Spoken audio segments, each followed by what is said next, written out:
Welcome to Raging Bullets, a DC Comics fan podcast, episode 121.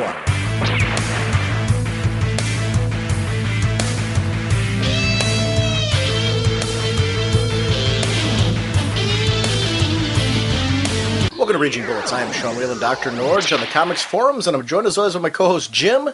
He's never afraid to reference Joni Loves Chachi, but it's his singing and song stylings that make him our podcast Liberace. So says the sensei of the Whatnot Segulin.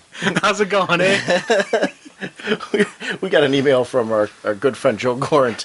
The title of the email and the subject heading was, Make It Stop. Oh, but why, Joe? Come on. Referencing your singing. Hey, I actually quite like it. I'll be honest with you, I would download an entire podcast devoted to your singing. I'd put it out in my car to punish people, but in fairness, I would do the same thing with a podcast of me singing. So I don't want to make it sound like I'm particularly a singing wonder either. But now, here's the thing. I am now considering going, this could be fun. I actually do in all fairness, I actually do quite like the times you sing on the show because they're usually funny. So, we are proud members of the Comics Podcast Network and the League of Comic Book Podcasts. Of course, if both of us keep singing, they'll kick us out. Hero Initiative. We are proud to help support the Hero Initiative. Hero creates a financial safety net for yesterday's creators who need emergency medical aid, financial support for the essentials of life, and an avenue back into paying work. It's a chance for all of us to give something back to the people who have given us so much enjoyment. For more information, visit www.heroinitiative.org or call 310-909-7809. Our sponsors for this episode are DCBService.com and InStockTrades.com. Brave and the Bold number 16, written by Mark Waid, with art and cover by Scott Collins. Jim, Superman and Catwoman together at last. This team clearly won't be held together with superglue. It's 40% off, regularly $2.99, only $1.79. Superman and Catwoman just sounds like a fun team up. And that's a team that you would never even think, hey, this may happen. Right, exactly. So that's what I'm liking about Brave and the Bold. They're doing stuff like that. They're throwing in mixes where you're like, huh? Then you read the issue, and you're like, oh, that was kind of fun. So. And it was the most recent one that came out was Green Arrow and Deadman? Yeah. Yeah, which I liked that one a great deal. That's the most recent one, wasn't it? Yes, that is the I most just want to recent. make sure I wasn't behind.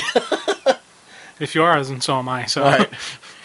Blue Beetle trade paperback, Volume 4, Endgame, written by John Rogers, Justin Pendleton, Jay Nitz, with art by Raphael Albuquerque, Andy Kuhn, Mike Norton, and Trevor Scott. It's a story that ties into the Sinestro Corps War. The volume collects issues 20 to 26, which includes the special Spanish story. Honestly, that whole arc after Sinestro Corps War, that was that big battle arc with Blue Beetle, and that was really a nice build. I would honestly say that if you've never read Blue Beetle and want to see what all the hubbub's about, that's a pretty good trade paperback to jump on and kind of see like a big, epic, explosive Blue Beetle storyline. That one's regularly $14.99. It's 40% off, only $8.99. Yeah, and Blue Beetle's a title that we've just been gushing about, and we'll probably be doing some more gushing about it later on this episode. Just, it's a fun read, and if you're right now you have a pull list that you're like, I'm not too happy about something. Blue Beetle is something you may want to think about picking up and getting rid of something you're not enjoying. Yeah. And this trade paperback I could easily recommend as one to give this book a shot. Yeah, because it definitely. gives you a nice, really solid arc. And you get to see something special with that Spanish language issue in there as well. Birds of Prey number 121 has a special discount. It's written by Tony Bedard, art by Michael O'Hare and John Floyd, with cover by Stefan Rue. The Joker infiltrates the high-tech gang network of the Birds, new hometown Platinum Flats. And that's going to set him up for a direct conflict with Oracle, Barbara Gordon. Regularly $2.99, it's 50% off, only $1.49, to see Barbara Gordon versus the Joker, the one who put her in the wheelchair to begin with. Count me in. I'm on board for that one. The second I saw that blur, I'm like, we got to mention this one and shout it out. 50% off. Yeah, 50% off makes it, regular cover price would be worth it just to see that fight. Because we've seen Barbara throw down since the accident, so she can still fight. She's not just going to be some helpless little "oh no, woe is me" type thing. So I'm very curious to see if there's a physical fight between her and Joker, if it's a mental fight, or what's going to happen there. Don't forget our in-stock trades. Book of the month for June is Seven Soldiers Volume 2. Seven Soldiers of Victory Volume 2 from the brilliant mind of Grant Morrison, The Invisibles, JLA, All-Star Superman, and Final Crisis. It's showcased again in this collection of his most ambitious project yet. It's a 30-part tale. Death, betrayal, heroism. Basically, this is the founding blocks, the prologue almost, to Final Crisis. Regularly $14.99. 47% off because they're supporting us, only $7.49. Vinyl oh, I'm sorry, you want to say something? Actually, you made a little mistake there. What? Grant Morrison's the author of It's the Final Crisis. You got to do it right, man. Yeah. We want people to buy this book, Jim, because it's a good book, and we're going to be talking about it on the show. Well, that's why I didn't interrupt you when you're doing your actual ad. But they're afraid that, now they're afraid they're going to open it up, and it's going to be like one of those singing cards that are so annoying as well. Vinyl Underground #1. Speaking of Vinyl Underground #1, the trade paperback, Watching the Detective. Don't miss this volume, collecting the first 5 issues of the fast-paced, ultra-cool ongoing crime noir series by television writer Cy Spencer and the art team of Simon Gain and Cameron Stewart. Regularly $9.99, only $6.29 with a 37% off discount. I love Vinyl Underground. Yes. It may be my favorite Vertigo series right now. Ooh. And that's a very tough thing to say right now. It's between that. For me right now, it's between that and Northlanders. We'll talk more about that later. Yeah. But this is definitely one of those that, if you aren't picking it up, this is the way to do it. Grab all 5 issues, read this arc, and it's a great one. So, InStockTrades.com.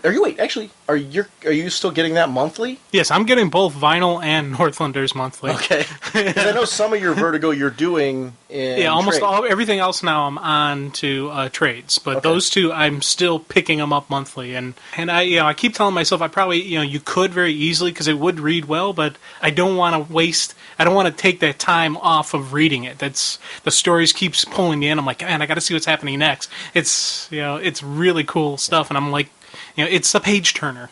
Well, and Vertigo is one of those lines that that they're gearing you for the trade format because they have a firm audience in the trade market. InStockTrades.com is your source for your collected edition needs. Thank you for supporting us, DCBService.com and InStockTrades.com. I want to thank all of you for supporting us with Podcast Alley, Popcorn, and iTunes reviews. Anything you do to let people know about us is tremendously helpful. Just visit RagingBullets.com. I'm constantly updating the site every week with new Where's What Not Nows, DC releases. If you're looking for DC release dates, I always have them up on the website. Show updates. I update the site, I want to say 2 or 3 times a week, at least, with news on what you and I are doing and changes to that. So definitely that's the best place to get show news. Jim, what is Top Bullets? Because we're doing it today. Well, Top Bullets is a way for you all to get involved in the show. You send in your top 5 picks or top 6 picks, top 10 picks, whatever you want to go with. We're pretty much even. It's supposed to be top 5, but you know what? If you kind of stuck on something and you can't eliminate between the two, throw them together. That's cool by me. We're going to tabulate the totals, come up with an actual massive top 5 listing presented by the listeners. We'll present it on the show. Sean and I will comment on it, and then we'll give our top 10 list. You can't go back to contabulating? I can't say it anymore. You ruined the word for me, dude. You have ruined that word. It's now out of my diction. What kind of a podcast are we? Well, hold on. Oh, you're not done yet. I'm not done yet because you send your top bullets to senseiofwhatnot@gmail.com. What's that email address again? Senseiofwhatnot@gmail.com. Thank you very much. All right, seeing as I so rudely interrupted you after I was so concerned about you contabulating, what kind of a podcast are we? We are a spoiler podcast. We go in-depth in the plot line, story twists, and whatnots of the comics we are reviewing. So if we're going over something that you haven't read, you may want to come back later so you can better enjoy the show. We have a lot to get into on this episode. That's kind of why I'm moving us along a little bit quickly on that opening part. There's 3 announcements I want to make too, but before I do that, this episode we are going to be chatting about, and this might wind up being a 2-parter. We're going to kind of wait and see how it goes. We got a wonderful email from our friend Scott, who was over at the DC Nation panel at the Heroes Convention. He has a lot of the DC Nation news coming out of there, so I figured it'd be a cool kickoff segment, seeing as that's timely news, to quickly talk about some of that news coming out of there. We have our top bullets for May, which that's the cover date of July. So any of the books from July that you've read, we're going to be chatting about those. And we got a lot of books that you and I want to talk about during that segment, so that's going to be a pretty hefty segment.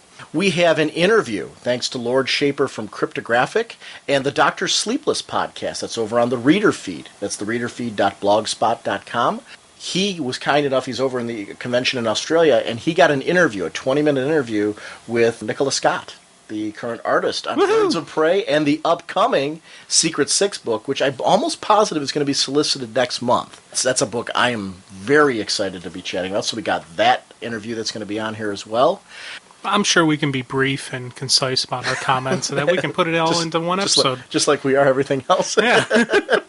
I want to tell everybody about Gypsy Café. We're going to be there Sunday, August 10th for the first ever Raging Bullets Geek Brunch. And for more details on what the Gypsy Cafe's menus are like, because they always do these themed brunches, visit www.myspace.com/Gypsy Cafe to see the previous menus. We'll be recording live, and we want you to be involved.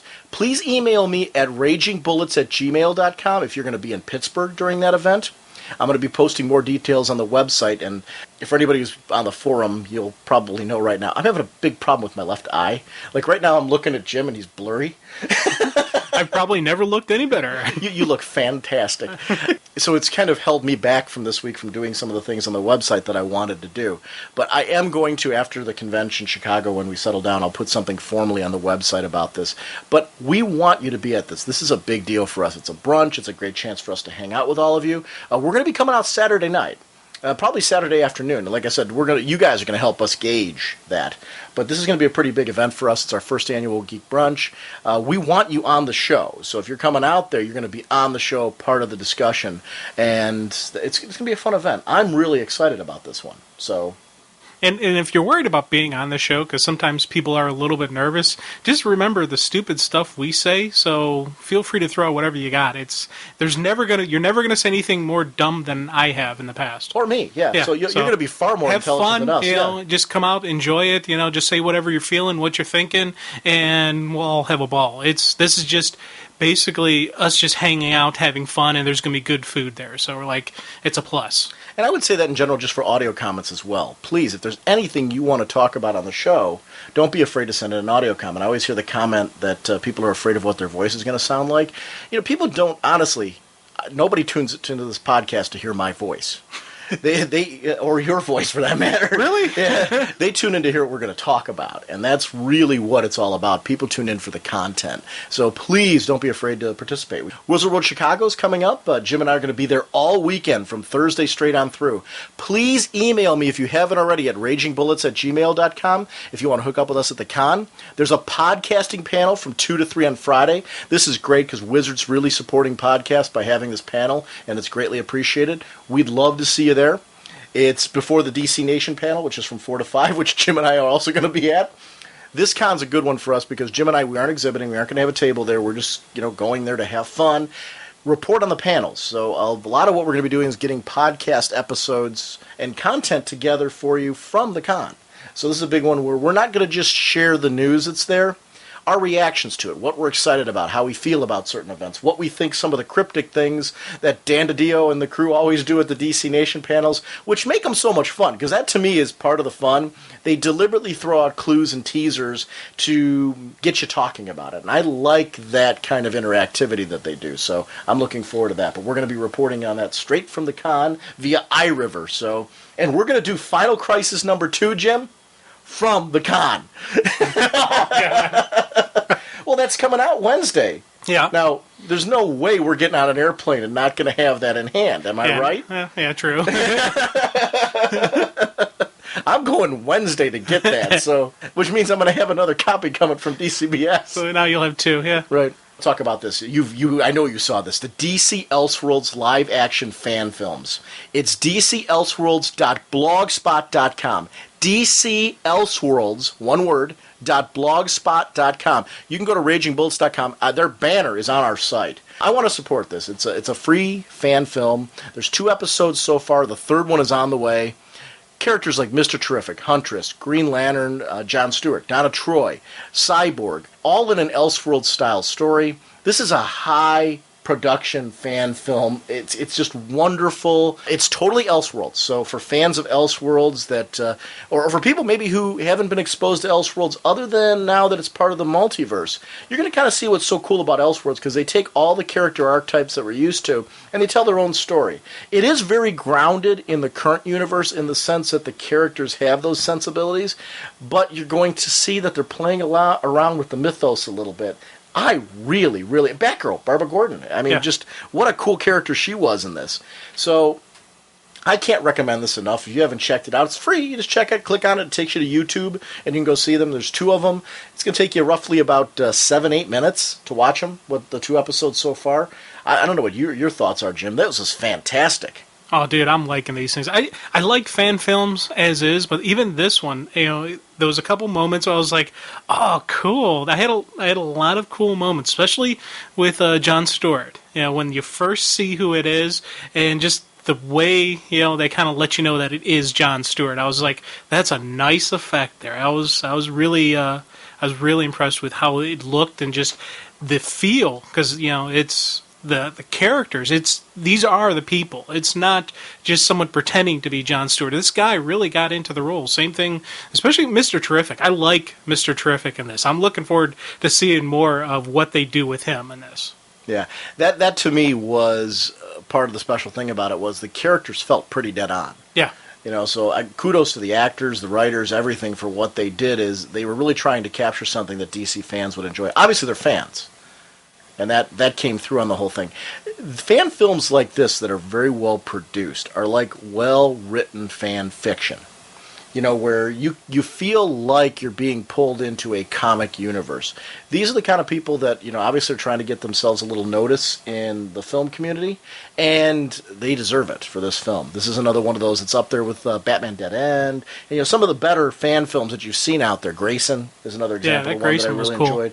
This is that kind of quality. So if you haven't checked this out yet, just go to RagingBullets.com, click on the banner. There is a forum thread going that I've pinned up at the top where you can actually talk to the creators. They come into the forum and they're chatting right now with us, which I think is really great that they're doing kind of an outreach. We're going to get them on the show. I think they said after episode 3 we're going to look at trying to do something and have them on. I'm really excited about this. I think it's a very cool project. It's right up our alley because it's DC related, so it fits our podcast. And I'm really excited to kind of look at something new, the fan film, the whole fan film genre, which is great. Jim, why don't we go ahead and take a look at some of the news coming out of the DC Nation panel at the Heroes Convention. Holy caffeine! This is from our good friend Scott, who's Video Gamer 68. Hi, Sean and Jim. Hope you guys are having a great weekend. I had an awesome weekend at the Heroes Con in Charlotte, North Carolina. I was able to attend the DC Nation panel on Saturday and thought you guys and maybe some of your listeners would like to hear some of the tidbits that Dan dropped on us. Some of this may be old news, but it was pretty much all new info to me. First of all, he asked everyone how they were enjoying the Batman Rip storyline. There was a round of applause with a couple of boos here and there. Then he said, hypothetically, if Bruce Wayne were to go away, who should be Batman? The room was pretty much split between Tim Drake and Dick Grayson, 50-50. But there were 2 brave souls who raised their hands when he said Jason Todd. However, the rest of the room erupted boos. When Dan asked if Jason did not become Batman, what should he be? Someone yelled, he should be dead! Jim needed to be there to defend him. When asked why Tim and not Dick, the response was because he wants to be Batman, and Dick wants to be his own person. Dan then wanted to know... Oh, let's actually stop right there for a second. We'll just talk about Batman Rip for a second. If Bruce Wayne were to give up the role, what are your thoughts on Jason Todd as Batman? Do you like that idea, John? I know you're a big... See, I'm a huge Jason Todd fan, and I was one of the people who was rooting for Red Robin to stick around and have Batman, Robin, Red Robin, and have Nightwing and have him be part of the Bat family. But I don't want to see him put on the cape and cowl. I don't want him to see him become Batman. Right. If he's going to be a hero, I want him to be Red Robin. I want him to be his own hero. If he's going to be a villain, I want him to be Red Hood. It's one of those things where I like the character. I want to see him around. I like him, and even he could even be Red Hood as a villain / kind of one of those gray characters who kills off. He could be like a Punisher, vigilante type, hero, if you will. Or he could be the bad guy, Red Robin. Or he could be Jason, who is just Jason, who makes appearances when it suits his purposes. They could do a lot with Jason Todd that, instead of bringing him full-time into continuity, pull him in for storylines, pull him in for different stuff. Just as long as they're true to who Jason Todd is, I'd be happy with it. Yeah, see, and I think that's the funny part. If people forget that when Jason Todd was killed, the votes were really close. It was almost 50-50. It was really just a few votes one way or the other that would have swung the whole thing. Yeah. So I was talking to Jim Starlin. It was last year at Chicago. And I got a little sketch from him, and he mentioned that, he said a lot of people don't realize that it really was that close. And here's the funny thing. I think if Jason had lived, if they had kept him around and maybe switched him, because, changed out how he was acting, make him a little bit darker while he was Robin, I think he would have been a more popular Robin than what he was. Because, in a way, he was, looked at as kind of like the wannabe Dick Grayson, even though his character wasn't like Grayson. No, but he was looked at as whiny. That was really the issue. No, I'll be honest with you. A lot of the issue with him is he was whiny. He was a whiny Robin. A great example of a story, just because I was a heavy Batman reader during that time. The one storyline I would highly recommend for anyone who wants to see a cool Jason Todd as Robin storyline is The Cult, also by Starlin. And here's the thing. My Jason Todd experience are all the cool Jason Todd stories. Those are the only time I ever read Jason Todd as Robin. So when I'm throwing this out there, I'm thinking more of, they never let him, in my opinion, let him be his own Robin. That's why I say a wannabe Dick Grayson. I'm not saying he tried to act like him. They didn't write him like him, but they never wrote Jason Todd Robin, except for the cool storylines like Cult. Well, yeah, that's part of the. That's where I'm going to have to disagree with you to a certain extent. They did write Jason Todd Robin and did try to distance him from Dick Grayson. It just was something where there was a lot of fans who he rubbed them the wrong way. And then there was another group of fans that were growing attached to him. I tend to fall into that category. I will say, depending on which story I was reading, would depend on which number I would have dialed. It was really The Cult was the swing vote. If I hadn't read Batman the Cult, I guarantee you I would have voted for him to be toast. So it's interesting. I do like him more, though. I'm with you in the sense, when you were saying Red Robin, I like the concept of Red Robin as being something different than Robin and Nightwing, where it could be more of a bit of a darker role, if that makes sense. So I like that concept a lot more than, I don't want to see him become fully entrenched in the Bat family like Tim is. Right. Do you think Tim wants to be Batman? Yes, actually. I don't know if he wants to be Batman, but he knows the importance of Batman. He knows there must be a Batman. And he is, in my opinion, the heir apparent to the Cape and Cowl. He is the junior detective. He is the person who's following in his footsteps, who would want to wear the cowl, who would want to do it. And I completely agree with people saying that Nightwing wants to be his own hero. He doesn't want to be Batman, but if needed, Nightwing would put it on. And he has. Right. And it's so that's when you say who would take over if Bruce Wayne stepped down, I think Dick would step up and say, "I'll put it on. Gotham needs a Batman." But it will be Tim saying, "No, I want to be Batman. You want to be Nightwing." Do you think, spinning out a Batman rip, that we are getting a new Batman? No. I don't either. Yeah.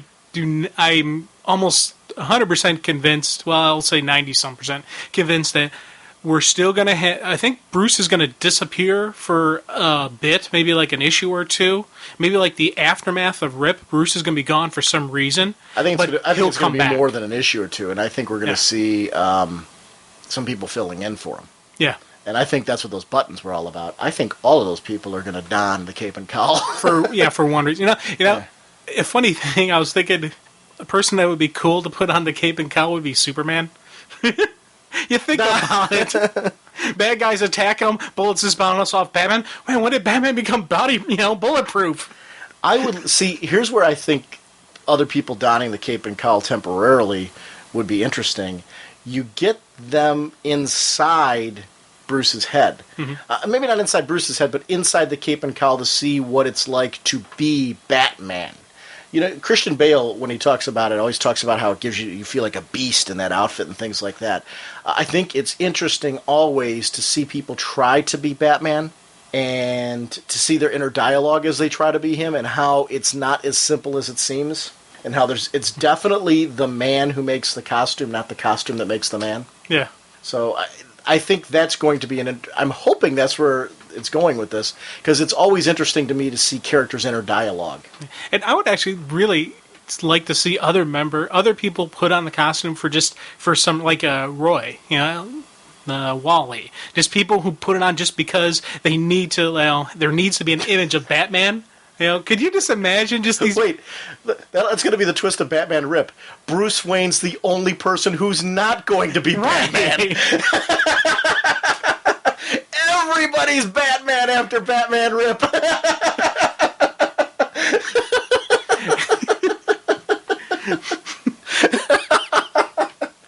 I'm not saying this is a good idea, but these were just thoughts that popped in my head. I'm like, what if they did that? You know, what if they had like just, you know, you'd see Robin and Nightwing fighting, and then you'd see Batman swoop in, and it's not really Batman. Maybe it was Roy wearing it, or maybe even, as I joked around, Superman wearing it, you know, swinging in on a rope, but he's really flying, and you can just see him try to figure out how, you know, he puts on the mask. How does Bruce fight in this thing? You know, with, you know, there would just be little stuff like that. I think would be kind of cool. You know, that people would recognize that Gotham needs Batman, and so they're like, okay, Bruce is my friend. I'm going to step up and I'm going to help him out here.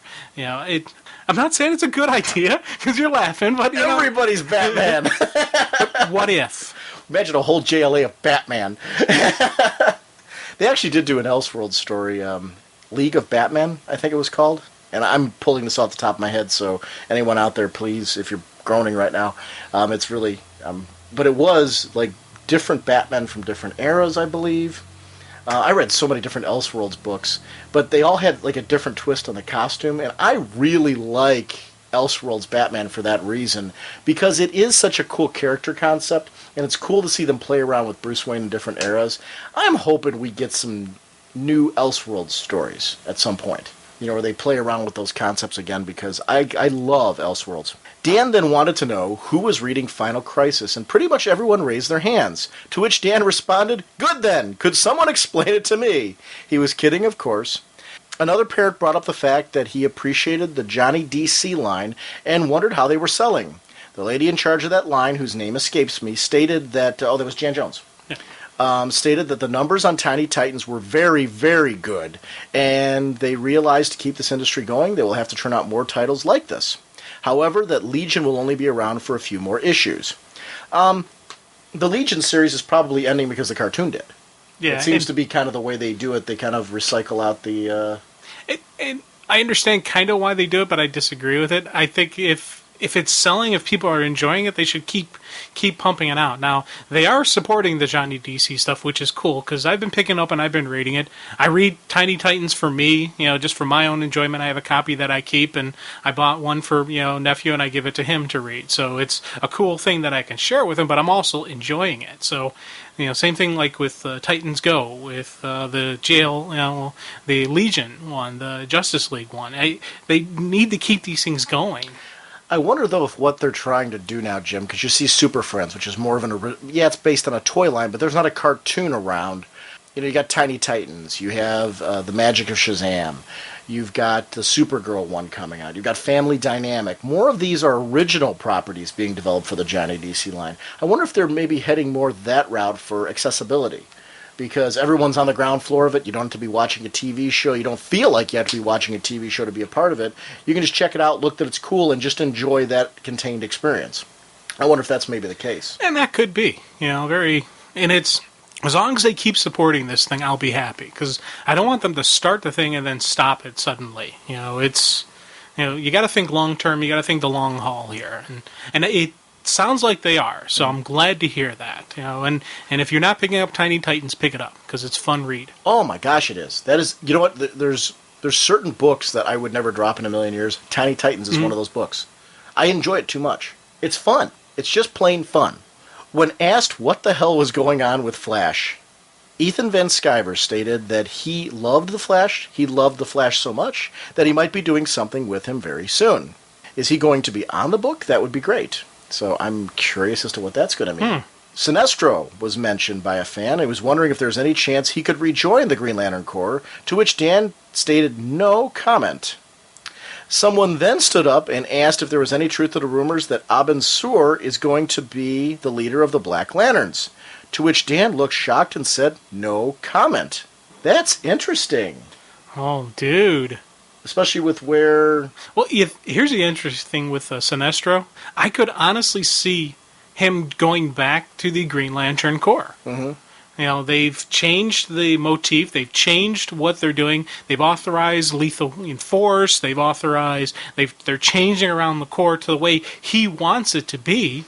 So I can see him saying, "I'll do what you say. I'll, protect and serve, the peace and the unity of the universe." And it's because you think about it, the dude's a good ring slinger. And when it comes for the big, huge battle, Darkest Night, I could see him thinking, we need all our aces out there. If he'll do it, let's give him a ring. So it'd be interesting to see. Would you hang with him? No, I wouldn't trust him. But that's a problem when you're in a police force. You've got to be able to trust when you're going into these battles your partners. Yeah. Hold on. I'm not saying it's a good idea. I'm saying I could see it happen. For interesting storytelling. Oh, definitely interesting story, and also something I could see happen. There are out there a lot of times when you have, the butt kickers on a police force. You have your SWAT teams, your units within a SWAT team, your special forces units. Guy Gardner was Guy Gardner's like that. Yeah. But there's still just the people out there who are the best at what they do. They kick butt. They take names. They're not liked. They're not popular, but in the middle of a fight, you kind of want send them out first, let them do their damage, then you move in. You're not expecting, you go into the battle, leery, but it's still, he's a fighter. He is a powerhouse. And if I'm dealing with a bunch of undead zombie Black Lanterns coming after me, and then at the same time a bunch of Yellow Lanterns, and then, here's some more red ones coming at me, I want somebody who can throw down. Now, granted, when you're in the middle of that firefight, I wouldn't be standing with my back to Sinestro. I would stand my back, with Guy or Hal or, any of the others, but not Sinestro. And that is an issue, but put him out there, let him do his thing. If he survives, cool. If he doesn't, oh, okay. So it's... That's interesting. The neat twist there is, too, there's definitely questionable political decisions going on right now by the Guardians. The Alpha Lanterns are a great example of that, where not everybody's so happy with the Alpha Lanterns and the way they were created, and so there's definitely some questionable political behavior going on by the Guardians themselves. So I'm really curious to see, I could see a decision like that coming about. Potentially. Here's the other thing with the Alpha Lanterns. They're kind of like internal affairs, which, are not the most popular people in a police department. So it makes sense that the Alpha Lanterns aren't the most popular decision by the regular Lanterns. So like, hey, what's going on here? This isn't normal. So there's more than just political, questioning. There's also just some structural, debate going on. The next round of applause came when someone asked if Bart Allen would return. No comment from Dan. Then someone said, would Flash be dying in Final Crisis? Dan said exactly the opposite. Which leads back to the theory, which a lot of people have been discussing way back when we were talking in Lightning Saga. What if Bart and, this adds more to that theory. What if Bart is in the Rod? Yeah, see, I'm hoping Bart's in the Rod. And I'm hoping we get, by the end of Final Crisis, we have 4 Flashes on Earth. Is what I'm hoping for. And I don't know what roles they'll be doing, what units they'll be a part of, or any of that stuff. And they could even bring Bart back, but de-age him back to being, a kid age again, and I'd be ecstatic, because then I'm like, okay, put him back in Titans where he belongs. I wouldn't have an issue with them de-aging Bart. Normally, I hate de-aging in comic books. This one I would enjoy because I want Bart back. I want Impulse. I want Kid Flash. That person who he was. I want that back. I want him in the Titans again. So once again, you could throw out that the other Bart Allen was a Skrull who really wasn't the real Bart Allen, and Bart was on an alien spaceship and he just got dropped off. I'd be happy with that answer. I wouldn't have an issue with that because it's getting back Bart. See, what if they don't do it that way, though? What if they just give him a nip and tuck, and he pretends that he's still young? Then he's a creepy old guy, hanging out with teenagers. Yeah, but how interesting would that be? We don't really have anyone fitting that archetype. Thank God. Oh, God, Bart's still on Teen Titans. This is like the third version. Hey, Bart. He looks like Joan Rivers. Yeah, no, I don't want that. Dan said there would be a Barbara Gordon Joker face-off in the near future, which looks like we were talking about that right now in Tony Bedard's run on Birds of Prey. I like Tony Bedard a great deal. Tony Bedard, the stuff at Valiant that he did to me was really outstanding. He did the Future books for a while, Magnus and Rye and the Future Force, which both were books that I really greatly enjoyed. So he's a writer that typically when he jumps on something, there's a lot of consistency with him. We've seen him do a lot of fill-ins with DC right now until, like Legion he did for a while there. And Birds of Prey, when he originally did the fill-in for Birds of Prey, was quite good. It was the Calculator and Barbara Gordon's story, which was, to me, I thought those were for fill-in issues, those were really, really well-produced and well done. And we're going to talk about Birds of Prey 118 on this episode, which Tony Bedard's the writer on, and he's continuing to be the writer of the ongoing Birds of Prey. I really like him a lot, and I'm glad to see him in an ongoing book, and hopefully he'll get some of the accolades that he deserves because he's a very, very talented writer. So I'm very excited for that. A Catwoman fan lamented the demise of her series, but Dan said she would be front and center with Batman and Detective for the near future and would assist Batman in his battle against Hush. So that's going to be interesting. And we did see her in the most recent issue of Batman. I didn't realize that that's going to be kicking off, though, her continuing on as a guest in that run. I like that. That's cool, yeah. Jonah Hex was really pushed as a title people should pick up, and there was a statement that DC is in talks with Darwin Cook for more New Frontier stories. Oh, I'd love more stories set in the New Frontier universe. Jonah Hex.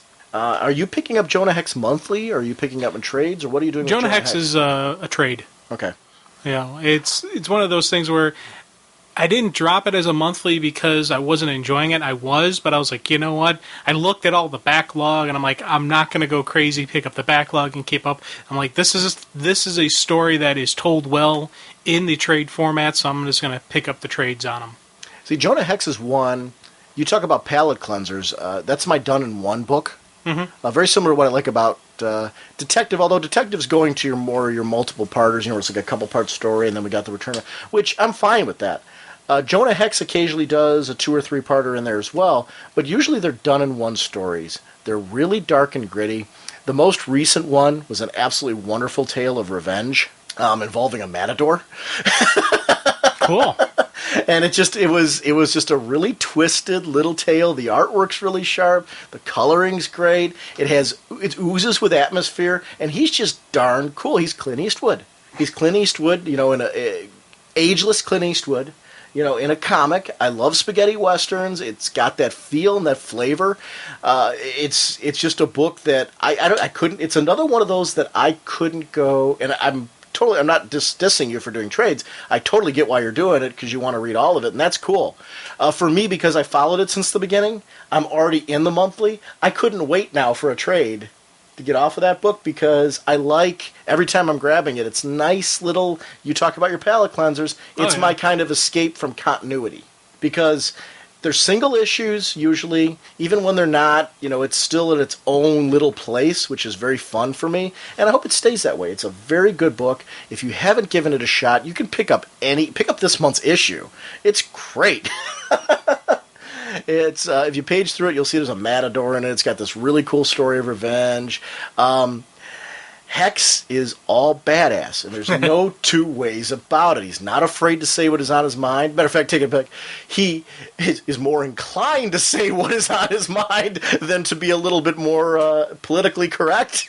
And I love that about him. He's just a great character. He's gritty. He's what you expect from that type of Western hero. And it's definitely a book that if you haven't checked it out, do yourself a favor. And it is a good book. Like, if you've got an extra couple of bucks and you're like, boy, I'd love to grab another comic, but I don't want to get into something where I'm in a 5-issue arc.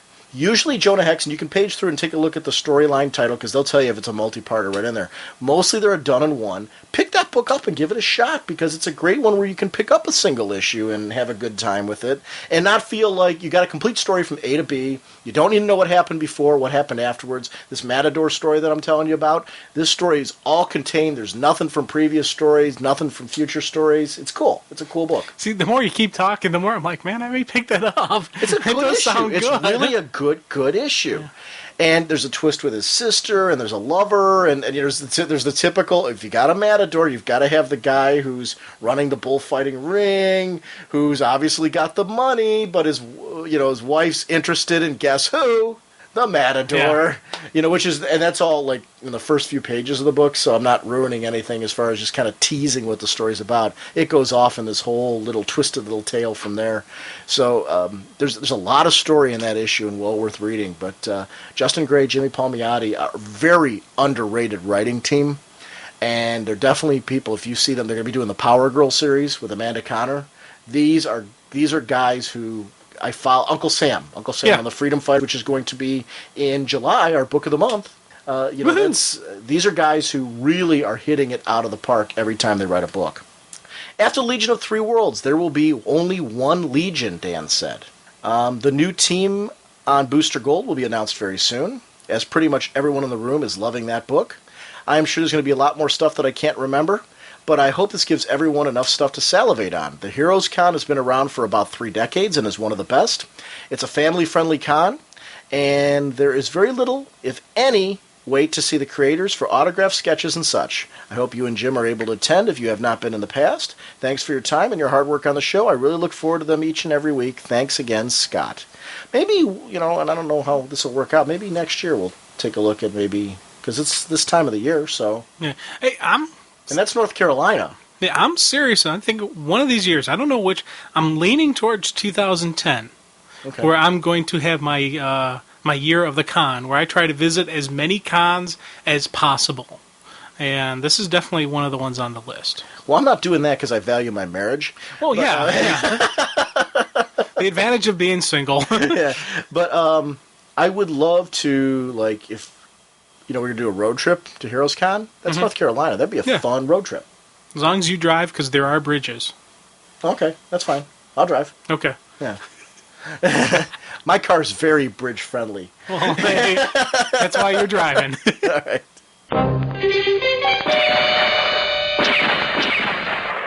Jim, why don't we go ahead and jump into top bullets? Okay. Start off with the listener top bullets first, and just so people know how I do this, in case this is the first time hearing about the top bullets, you guys send it in, and what I will do is just take all your answers, put them all on a giant spreadsheet, and then whichever one had the most votes, that gets the top spot. So if you sent in a request where it was number 5 on your list, it may be number 1 on our list. So, just let you know that's how I do things. So do they have to send them in chronologically to you then? You don't have to if you want to, because one of the things I do is we had a couple where there were tie votes. So I looked at how many times, and one of them, because of the tie, the one was always at 5 and the other one was always at 1. And I was like, okay, so this is... the people who commented on this are saying this is a better title than the other one, so I'm going to put the other one in above it, even though they had the exact same number of votes. So there is a value for that. So there is a value for sending in your list order, best to worst, and same thing. Like if you throw in comments on there, if you just want to say this is my top, that's cool because it'll help me generate a little bit more comprehensive listing. But if you want to put in some comments, what I try to do is take one comment from each of them. So if I didn't get to use yours and you're like, man, I had a really cool one, sorry, I'm trying to use multiple people's different comments towards the title. Yeah, this in itself would be a 5-hour segment. Exactly. I tried to make my comments when we get to ours as brief as possible because I knew we had so much to talk about on this episode. And even then, I'm sure between the two of us starting to get chatting about some of these books, we're going to go a little hog wild. I'm anxious to hear, though. What are the listeners... Well, now, we do have a couple honorable mentions that they had a lot of votes, but they didn't have enough to make the top 5. Okay. And so I'm going to read those first. Nightwing 144. had a lot of positive comments about, just liking how Dick Grayson's being written and just the direction that Tomasi's going with this and everything on that. And I'm like, I have to fully agree with that. Wait, and the stuff with Talia Yeah. is so darn cool. Yeah. Peter Tomasi, because he's also writing Green Lantern Corps. He is a writer who editor, went back to being a writer, and woo, is he nailing it. Yeah. 100% agree on that. Another one, Wonder Woman number 20. Another one got some votes, but just didn't make that top 5 listing because there's a lot going on, a lot of options out there, so it's kind of cool. And this is a huge month. I had a tough time doing it, so I can't imagine the listeners. I'm sure you probably got a whole gambit of stuff that you had. Yeah, I had a nice little assortment, and start thinking right now for June. Send in your ideas. When you read your stuff, and that's everything with the August cover date. Right. That'll be the stuff we'll be talking about in next. July. Yeah.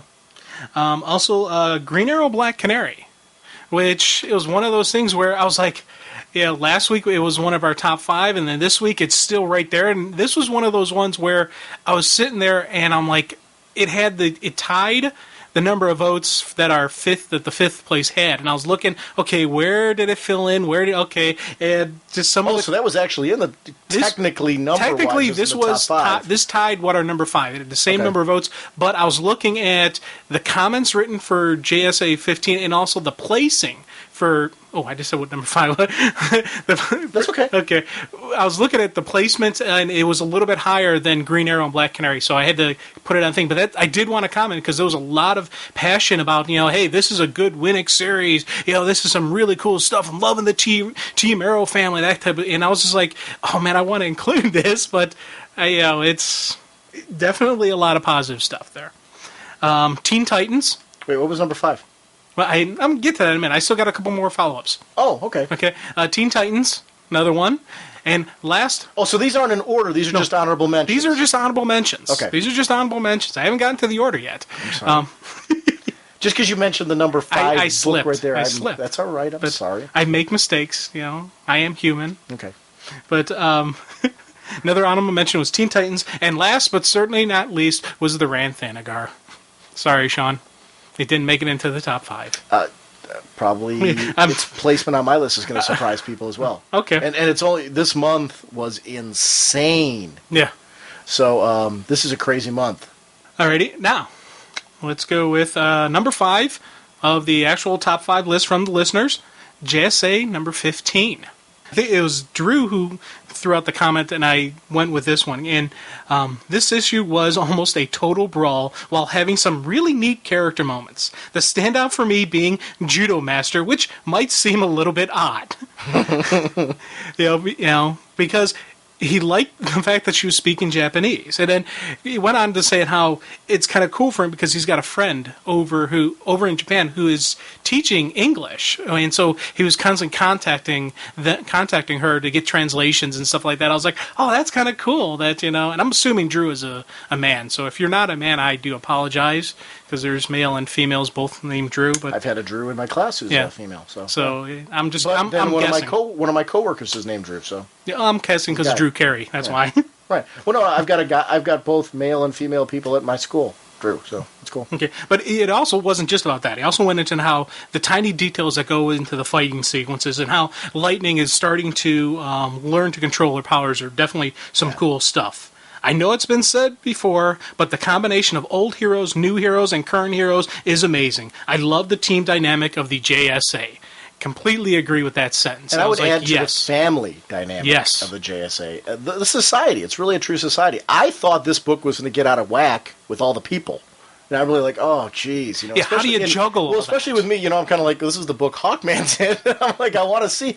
And it's cool because they really do mix up the FaceTime. There's definitely characters that Jeff Johns is focusing on, but he is doing a good job of shifting the camera around to the other characters and making this all work, which I'm really, really impressed with the cast of characters that he's working with, that he's able to do that. That was also the issue with the very cool last page, which was a bonus because the issue itself stood on its own. You didn't need this. I love when he throws out these little tidbits coming up over the next year in the JSA. We're going to see somebody die, I guess. because you had Mr. he's dead. Dr. Midnight, he's there's dead. nothing he can do for him. Yeah. The Earth 2, which we know is going to be the JSA annual number 2, where Power Girl goes back to Earth 2. I am that's going to be a journey back to my childhood, because I read those stories. When I saw Robin in that costume and Huntress, Batman's daughter, I'm like, yes, I adore those characters. I have, when you talked about progression, seeing the heroes get married and things like that, Earth 2 is where that happened. And it's kind of cool now to be able to see those stories again, at least, in this one-off, annual. So that's one of the advantages of having this a part of the 52 worlds. Black Adam and Isis. How cool, is that? And then, what was the third thing? Oh, Magog. Yeah. Magog. Oh, my Gog. Oh, God. It is just, there has not been a wasted issue of this series. Every single month, from cover to cover, it's full of great character development, great storytelling, and just what you want from JSA. So, and I will encourage anybody, if this was your first version of JSA, if you just read the second volume that Jeff Johns is writing, go back and reread the first volume. Go back and pick up Starman through the omnibuses and get yourself the background that led up to all this Golden Age. These are... Here's an interesting thing with me, with JSA. In just 15 issues, it has gone from that's kind of interesting, okay, I think I'll pick it up for the show, to a page-turner for me, to something that I'm really enjoying, that I'm like, oh yeah, this is cool, this is the JSA, and I know who these people are. I'm seeking out backstories on them. So this is a really, cool title.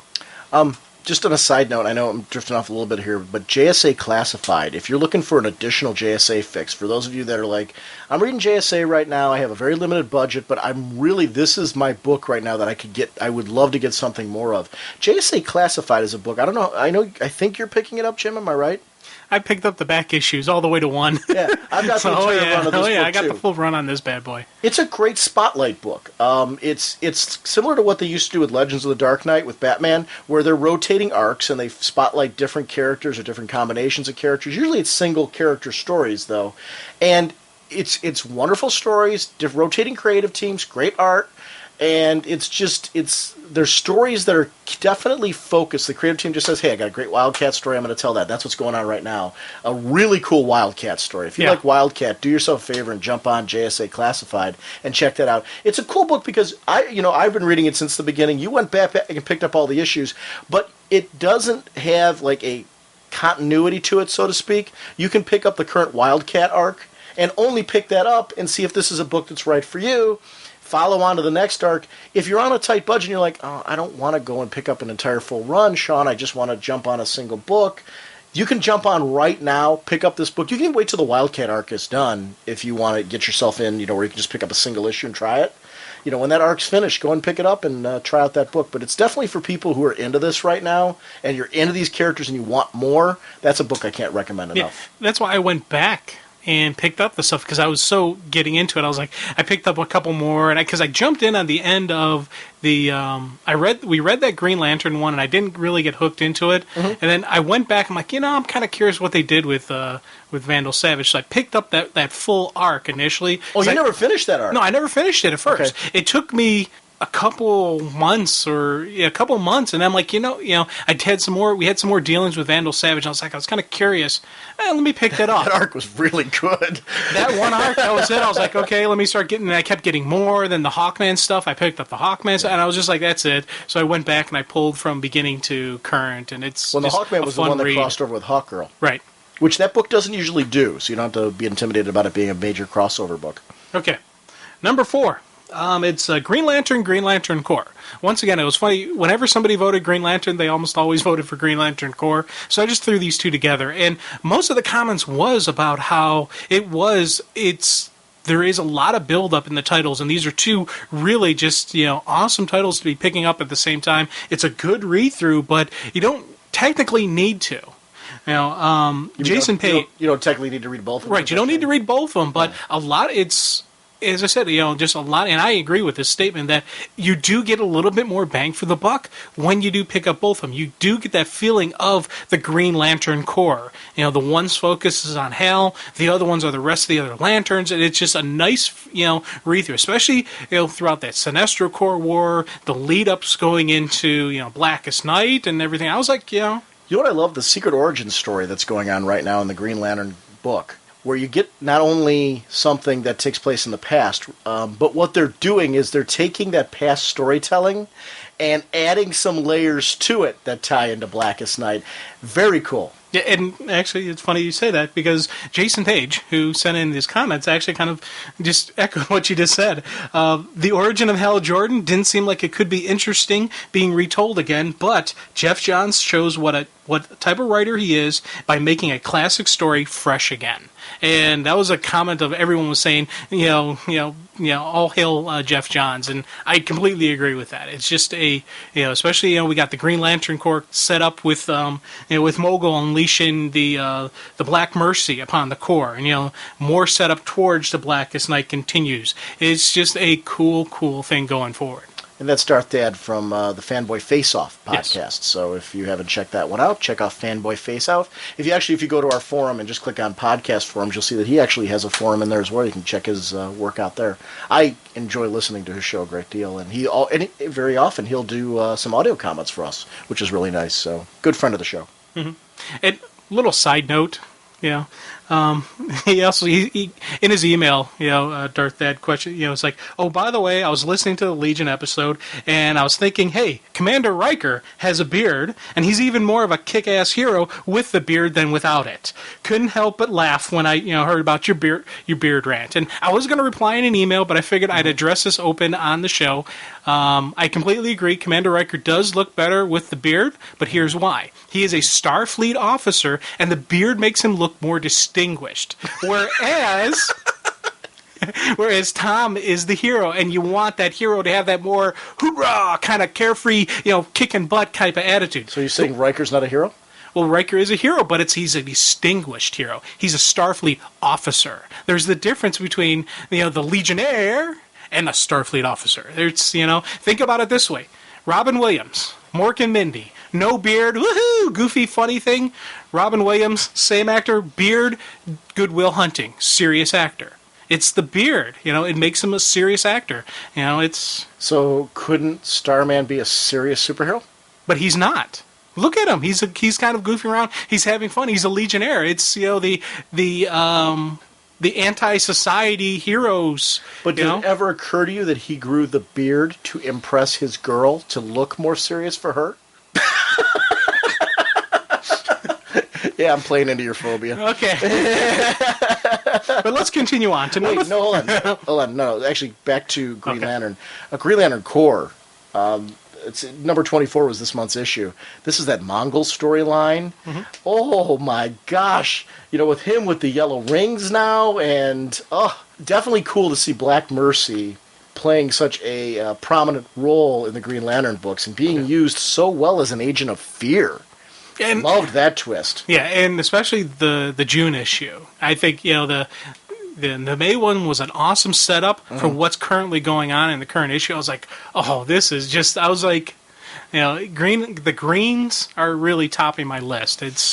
We'll talk more about it in a minute. Sure. Number 3, Action Comics. And here's the cool thing. Even the Action Comics annual got some votes. And I was like, oh, that's kind of nice to see that people are recognizing, Big Blue, and they're seeing, the comics and all that. So I was like, kind of impressed to see that it still made it in the top list. The Legion stuff, everyone was saying, oh, the Legion's great, and the story's continuing. People are still getting the vibe, and this Toyman issue was wonderful. You know what was cool about the Toyman issue, and this again shows what a brilliant writer Jeff Johns is? He took all of the different versions of Toyman, and in this one story, made sense of the fact that there have been different versions of Toyman. And it's very cool. They're all robots. Yay! Yeah, and Yeah, it's once again. This was another Jeff Johns love fest because Rob Bennett's like one word, Johns. Yeah. Jason Page throughout. Haven't been having this much fun reading the Big Blue since I was a kid, and these are just constant comments about Superman, and even All Star got some comments, and some people, oh man, this is awesome. This is a fun read. It's just the whole Superman universe right now is a very positive, very good, cool feel to it. All-Star number 11 was brilliant this month. I actually put that on my list in a separate category. Oh, okay. I did a separate category for things that are outside of the main DC universe, just because there was so much this month that I made a separate quick little category we'll go over. But All-Star Comics, All-Star Superman number 11. Oh my gosh, was that great. To see him and Luthor leading to the final battle between the two, which is going to be coming in issue 12.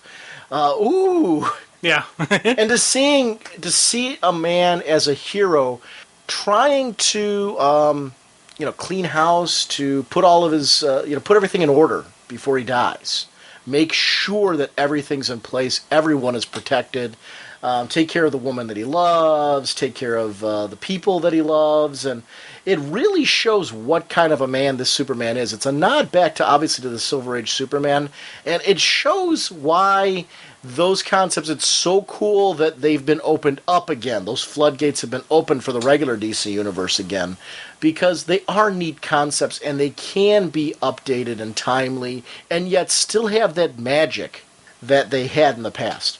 This book made me appreciate the Silver Age in a way that I never did. It makes me geek out when I read showcase volumes now, and that really is the magic of Morrison and Quitely on this book. They've really taken the Silver Age and reimagined it in a way for me that made me understand it. Agree. Number 2, Final Crisis number 1. Oh. It was Drew who said, if not for art alone, Grant Morrison's latest tale is very, very interesting. I love the stuff with Turpin, and I'm looking forward to seeing Ray Montoya in both Revelations and hopefully later on in Final Crisis. Agree 100%. The segment with the kids was incredibly creepy, and the things going on with the monitors is very intriguing. Although I almost have to wonder if... Well, he wrote Solomon, but I'm sure he meant Midge. Was talking to us rather than Solomon? I know, yeah. Was talking to us rather than anyone else in that one shot with him. I gotta say, all these things are making me interested in reading some of the old Kirby stuff as well. And yeah, once again, I agree. And this is, I talked about Final Crisis when we did it, and I'm still it's something that had me going from the beginning. I was looking forward to it, and in my opinion, it has lived up to, the hype. And there may be inconsistencies, yeah, but in the end, that book was something that had me turning the pages and wanting me to pick up number 2. We're going to be picking up a second version of number 2 just so we can, have it in our hands when we go to Chicago. So, and I'm not just doing that for the show, because honestly, we could have easily just said, well, we're going to get the book while we're gone. We'll just do it when we come back. Yeah. I want to read it that badly. Yes. So, I mean, agreed. it is. I don't have to pick up a second copy of any book for the show. I get it from DCBS. They'll ship it to me. I'm already getting it at a discount. Why would I bother doing that? I am so excited to read issue 2 that I'm going to go to the comic shop on Wednesday when I probably should be packing. Yeah. I'm going to have to sneak out there because my wife's probably going to kill me. You're going to be gone for 4 days and you're going to go to the comic shop? Would you buy enough comics when you're on your vacation? And then you'll come back with a suitcase full of comics. And in fairness, she'd be right to say that.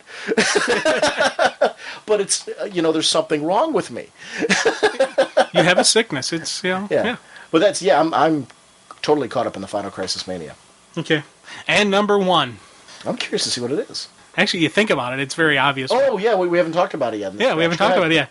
Batman R.I.P. Oh, yeah. Batman 676 and 677. And everybody... It was funny because people either said Batman Rip, or they set out both of the issues that came out in May. And you really needed to.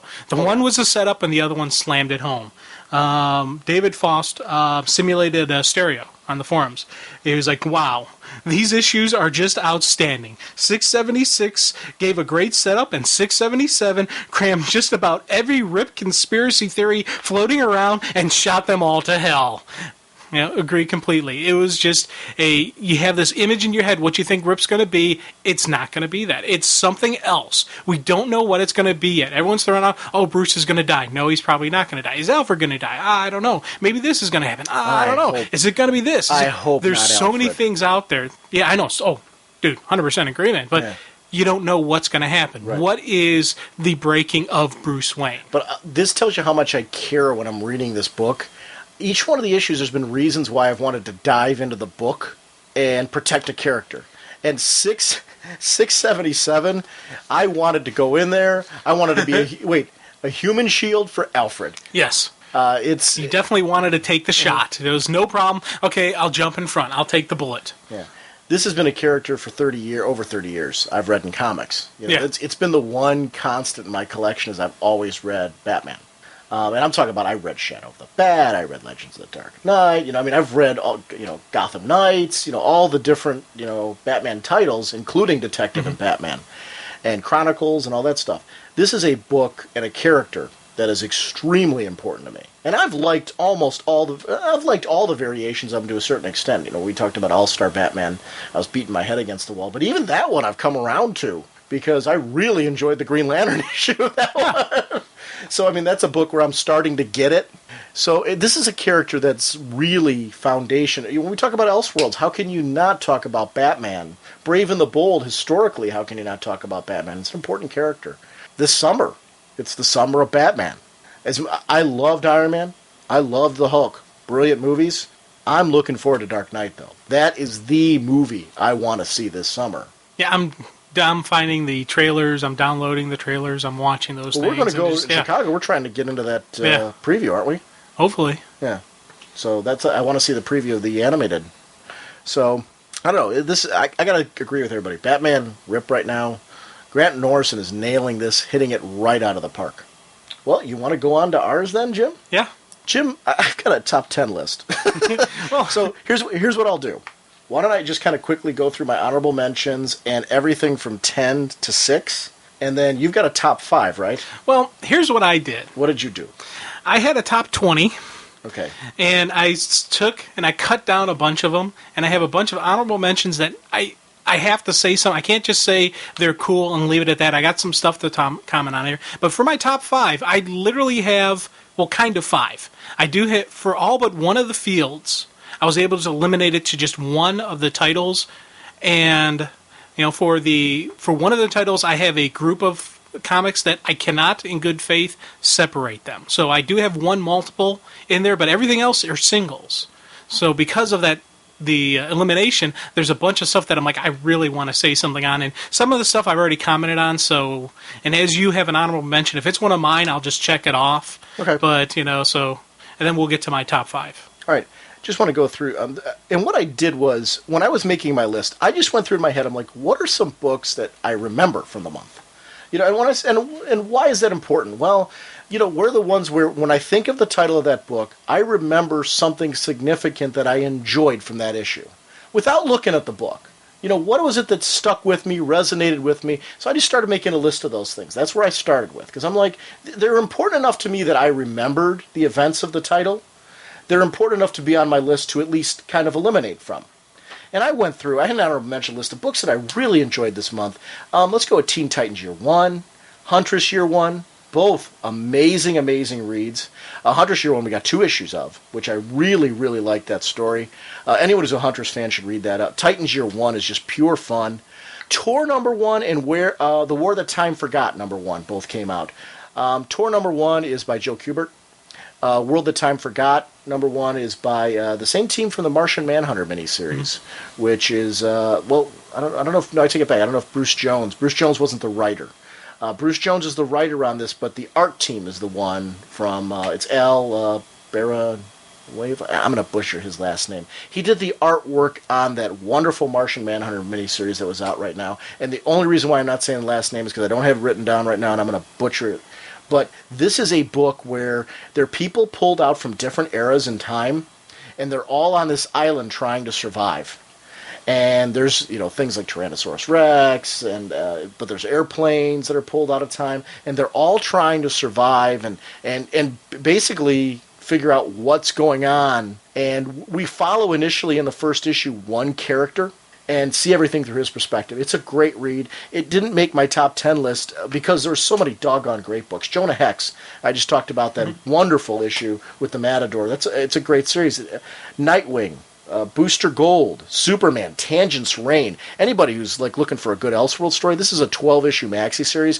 1 year of a great Elseworld story right now. Artwork by Jamal Igle. Dan Jurgens is doing the storytelling, the writing on that book. It's a wonderful, wonderful read. Oh, dude, big time cosign on that statement. I saw it. I'm like, oh, I got to pick this up, and I'm so glad I did. It's a great story because it's not just. They could very easily plug it into continuity, but it's not. You know, it's one of those things where later on a creator could actually pull from this, and I'm glad. Legion of Superheroes number 42. That's Jim Shooter and Francis Manipul. And apologize if I'm butchering the last name, mainly because I like the artwork so much. The artwork I initially saw in Necromancer from over at Top Cow, and I really enjoyed the artwork over there, and it translates incredibly well to the Legion of the Superheroes. This is a fantastic read. I'm Legion happy right now. I know you are. This is a fantastic book. If you're not reading it, pick it up. It's a wonderful read. The last issue of Shadowpact came out this month. Shadowpact's been a series I've been very, very fond of, and I was sad to see it end. But I was glad to see it had an ending. Yeah, it had a good ending, too. Yeah. It had definitely a good Shadowpact-worthy ending, and I was like, and it's funny because... Phantom Stranger having a drink with the pack. I know. Come on. That is just a cool moment. Yeah. I hope we're going to see more of them.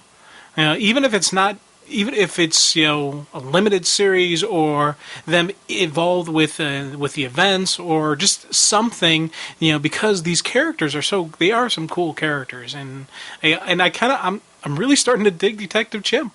He was one of those I was like, oh, I don't know about a talking chimp, but I kind of like him now. I like the little sarcasm he has in him, just that his mind, his detectiveness in him. I'm like, okay, I could hang out with this guy. I could throw down a couple beers with him.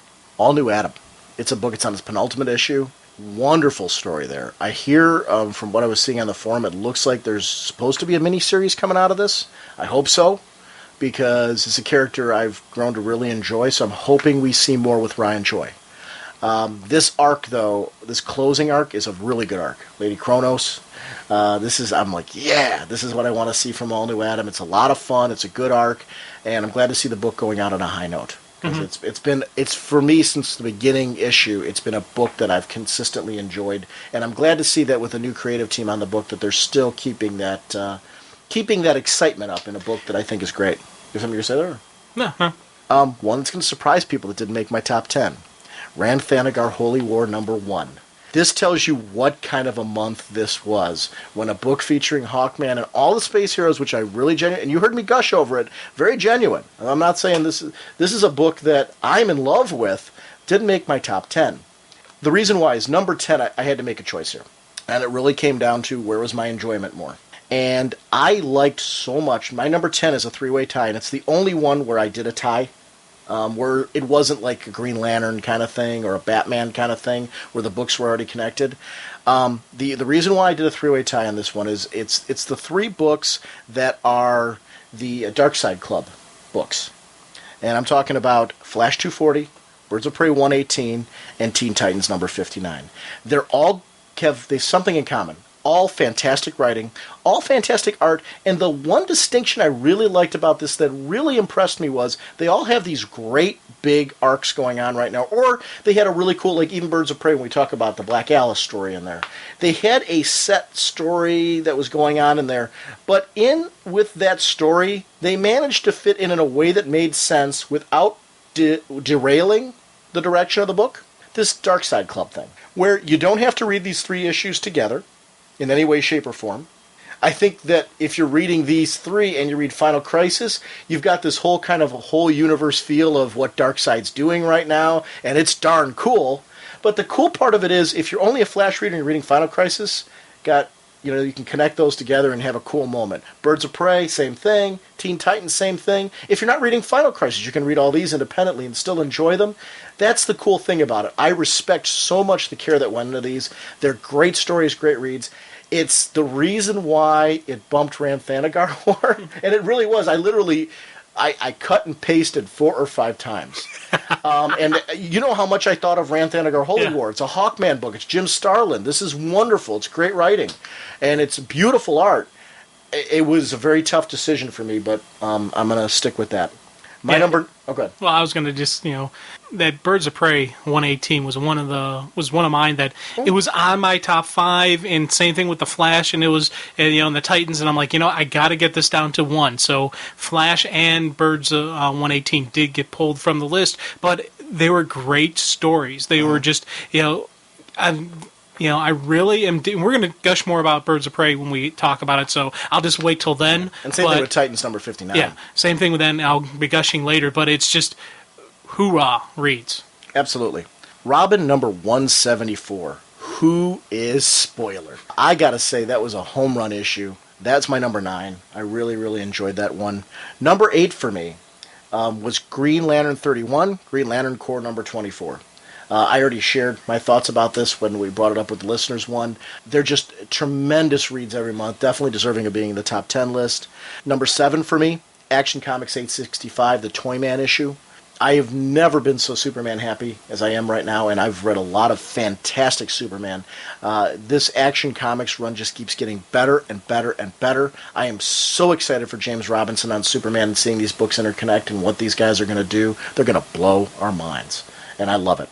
Number 6 for me was, and then I'll let you go on with yours because then we'll get into my top 5 when we get to that. But number 6 for me was Detective Comics number 844. This was a hard one for me to keep off of my top 5 because I loved the second part of the Zatanna arc with the ventriloquist. I love seeing the little tease of a relationship between Bruce and Zatanna.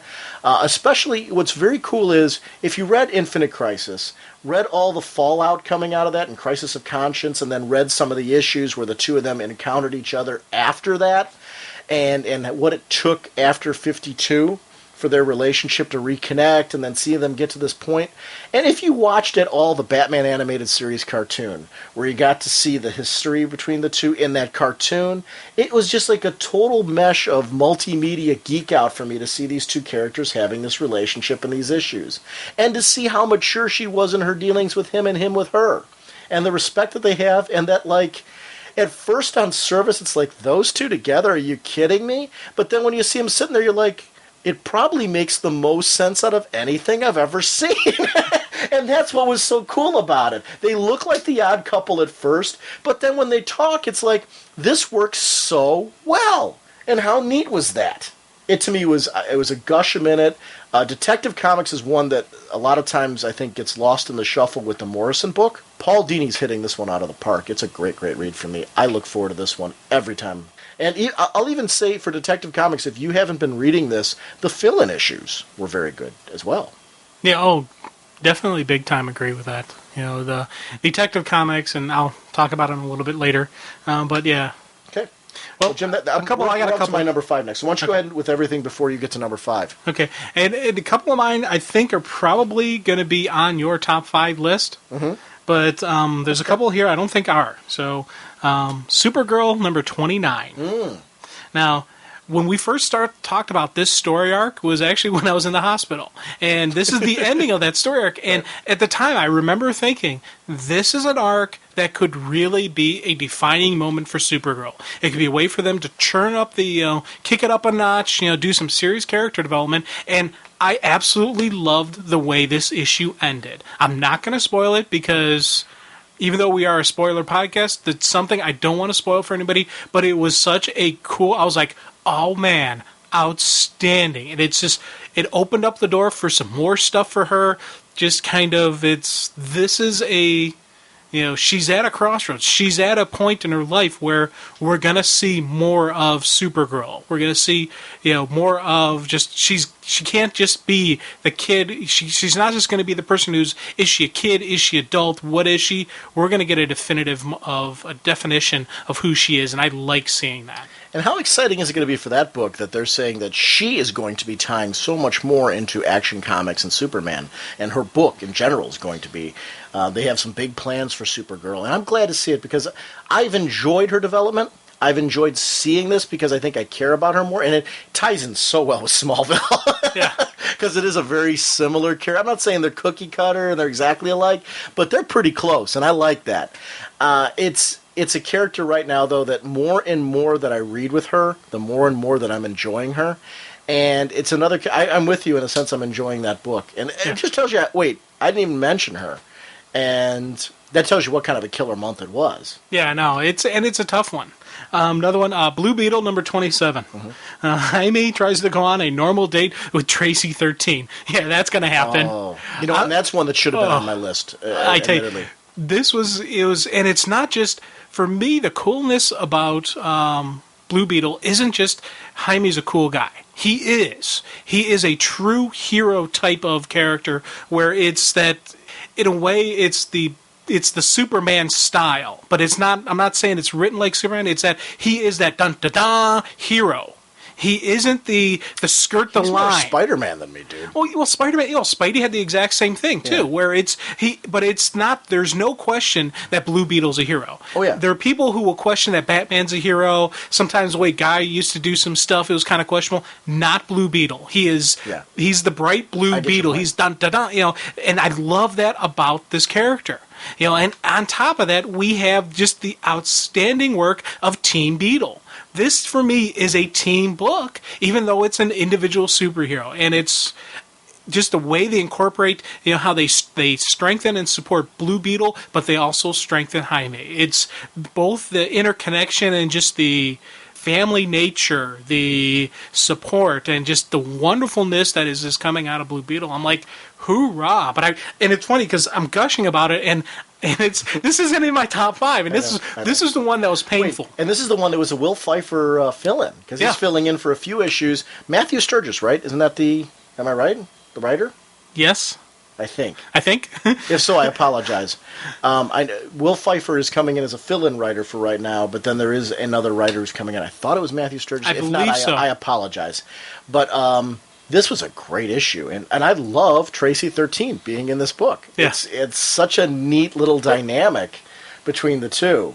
So it's a fun read, and that should have been on my honorable mention list. So I'm so glad you brought it up. Well, especially because Will Pfeiffer was so consistent with everything that's come before that you got to give him a pat on the back for that. Now, we already mentioned Wonder Woman number 20, which, beautiful story, written as well as visual, and it was one of those things where I wanted it on the list, but it I'm trying to narrow it down, and it was one of those things where it was on the list, and then I'm like, no, I'm going to put it in my honorable mentions. How long did it take you to put together your list? Well, the first draft, or because I had 3 drafts. Oh, I did too. I've cut and pasted so many times. I'm just curious. I've been working on this since. For me, I've been working on this since June 1st. I haven't been. I wish I had done that, and I think I should do that for the June list. Go back and start working on it now, but it's too late, and it took me a good couple weeks. I do the first draft, which would take me all night. It'd take me one day to do a draft. That's the first where I was listing. I took, and I kind of like what you did, where you're like, I wrote down first the issues that I remembered significant event, and then I went back through and I looked at covers, just the cover, not the thing. I'm like, okay, yeah, I remember that this happened. Oh, this happened. And if just looking at the cover, if I could remember a thing, I'm like, it should be encompassed in the list. Then I looked at the events and everything that happened in those issues, and then I eliminated them down to, I had like a top 20, then it's down to like a 17, and it just, so this took me... You did the same thing I did. What made a lasting impact. Yeah. So that's why it's funny, all the books that I rattled off are books that made a lasting impact on me this month that I really, really enjoyed. Blue Beetle was one of them for me, though, and I'm very glad that you mentioned that. Also, a book that I want to mention really quick, Catwoman, was one that should have been on my list.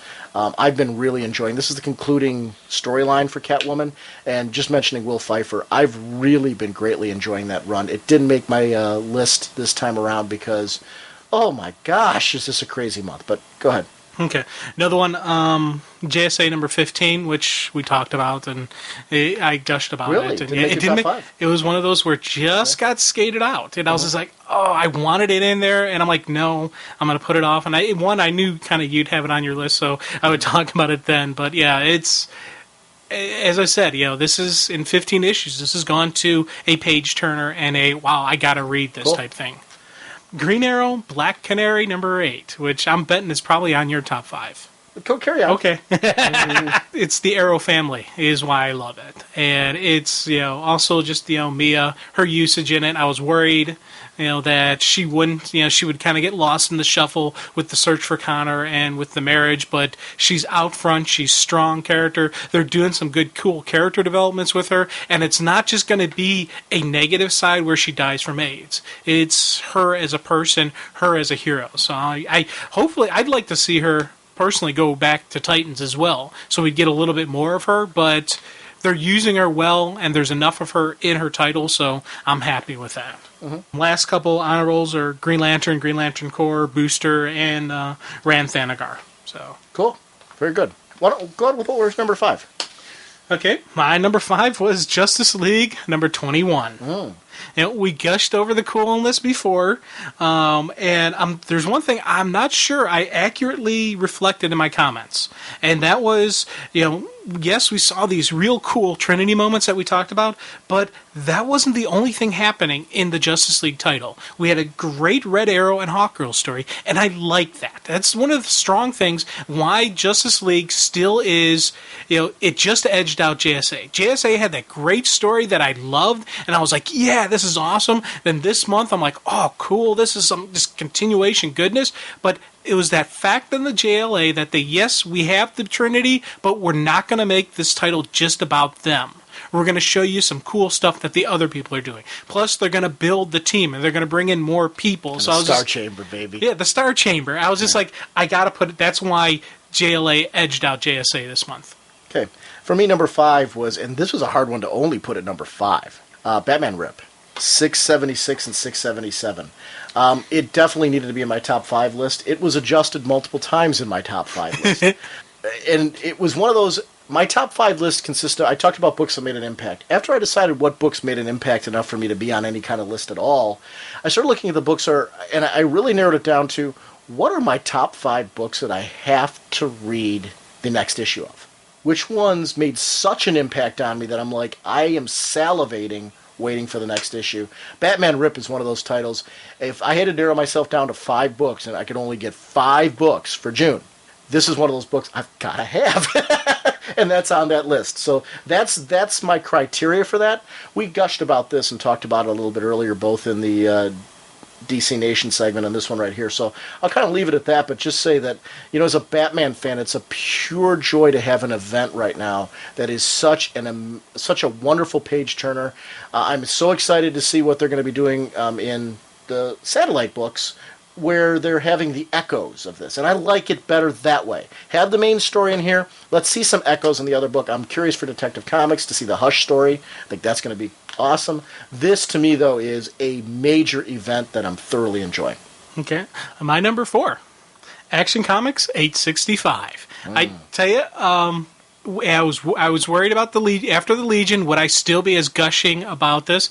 It was when I got that order, I was like, oh, cool, Action's here. And I read to it, I jumped to it first. I loved the explanation on Toyman, just this continuation of Superman and just the awesomeness of the whole Superman family. And I was just like, I was giddy. This actually, you could also throw in here, the All-Star. You can throw in Superman. You can throw in the Annual, as well as in here, even though I'm only listing. Superman experience. This was, Superman is just really up there. And I've said before, I am a Superman guy, and I'm just giggling. I'm, giddy with the, anticipation of more stuff to happen from Superman. And if you'll notice in my list, my 7 was Action Comics.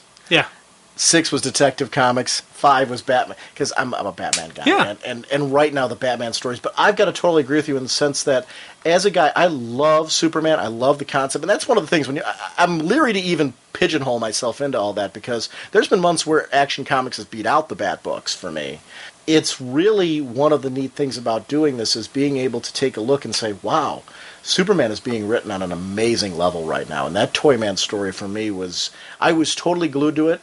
And if you're not reading Action Comics right now, that is a great jump-on issue, because it's very self-contained. Yeah. And you can get a really cool picture of what's being done with this book. Yeah, and just the behind the scenes and the the Daily Planet characters that they're bringing in, especially the 866, which we'll talk about next month, because I guarantee, I'll tell you right now, it's in my top 5. There's some moments. Yeah, I'll be shocked if it's not in mine. I already know it's in mine, just because there are moments that I actually had to share with my family, going, "Look at this, man! Look at this!"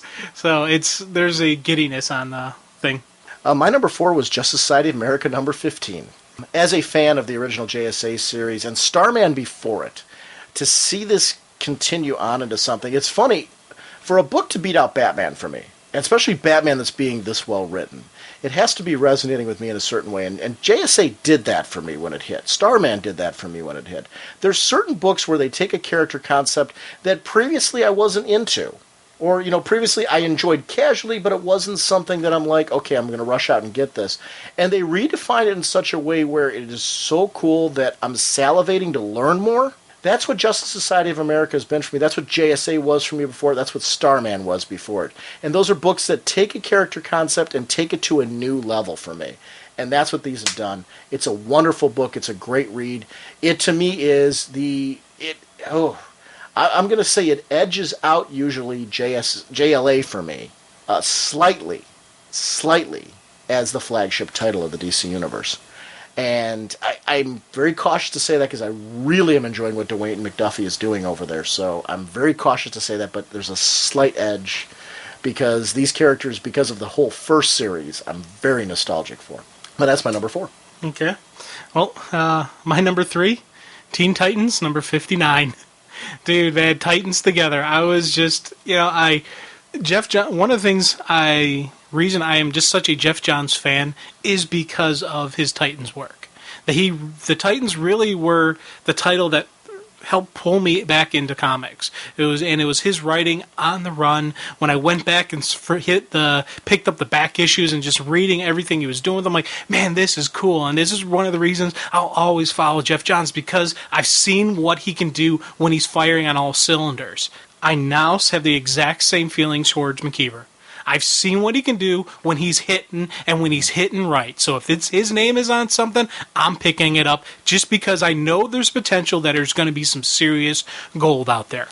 He took probably one of the coolest classic stories, if you will, of the Titans from the future coming back, and he used it as his launch-on point, but then he's continuing on the story from there. It's not just a boom, let me try to use a popular story arc to get me in with the fans. No, he put his little twists on it, he put his little turns on it. We're still seeing some events that are kind of feeding out of that questions, plus the story is going on further. I'm reading this and I'm loving the characters. I'm just the interaction, the team dynamics, the fighting, just everything about them. And also I got to throw props to the artwork on this. This was just an absolutely beautiful thing. We'll be talking more about it later, so I'm going to just shush now. But it has to be said, I'm really, really Titans happy now. Just one other thing for that. I'm going to say to people, if you read that Future Titans storyline and it wasn't grabbing you, because I've seen some people who just said, I don't know, this isn't for me because the Future Titans storyline, because you're expecting exactly what Jeff Johns did and all that. I would say come back and revisit this book with Terror Titans, because I do think you get a much better idea of what McKeever brings to the table in this arc than you did in the Future Titans arc. I will say this was the arc that for me made me go, hell yeah, which is why I called you and I said, I want to talk about Titans 59. Not just because of the Dark Side Club thing. It just happened to be that issues like the Birds of Prey one and the Titans one and the Flash one had the Dark Side Club theme. All three of those were issues where I was just like, you know what? These are books I've been wanting to talk about, but I've been looking for those issues that really just grabbed me. These are three issues that we're talking about that really grabbed me. They're really awesome issues. So, my number 3, Wonder Woman number 20. And it was one of those where I took a look at it and I said, am I picking this just because I like Gail Simone's work so much, or is it the impact? And that was my theme for this one, impact. And I'm going to be focusing on this more and more now when I do my top 5 list, was impact. Aaron Lopresti's art is showcased in a story where we see Diana in more of a fantasy-style setting. I am eating this book up. I love a story that drops you into the action. Diana approaching the mead hall, being attacked by wolves, meeting Beowulf. I have no clue how she got there, but I had total faith that I would. Great pacing drew me right in. I'm like, yeah, action, excitement, all that stuff. Bam, ba, bam, ba, bam. I'm like, how is she here? Why is she here? This is tripping me out. Great fantasy. And wait, a beautiful way to showcase just some fantastic art. That was cool. A meeting with the director, a talk about humanity, her humanity and her choices to take on this role. Meeting Stalker. I love the bit where the lasso was a connection that drew her into him and the terror that he had no soul. She's got a team with him and Beowulf to kill the devil on his world. Is it as simple as that? Is there something more? I love the distinction in the art between the two very different settings, between this fantasy and our current day world and what's going on there. It's a beautiful book in its prose and its visual presentation.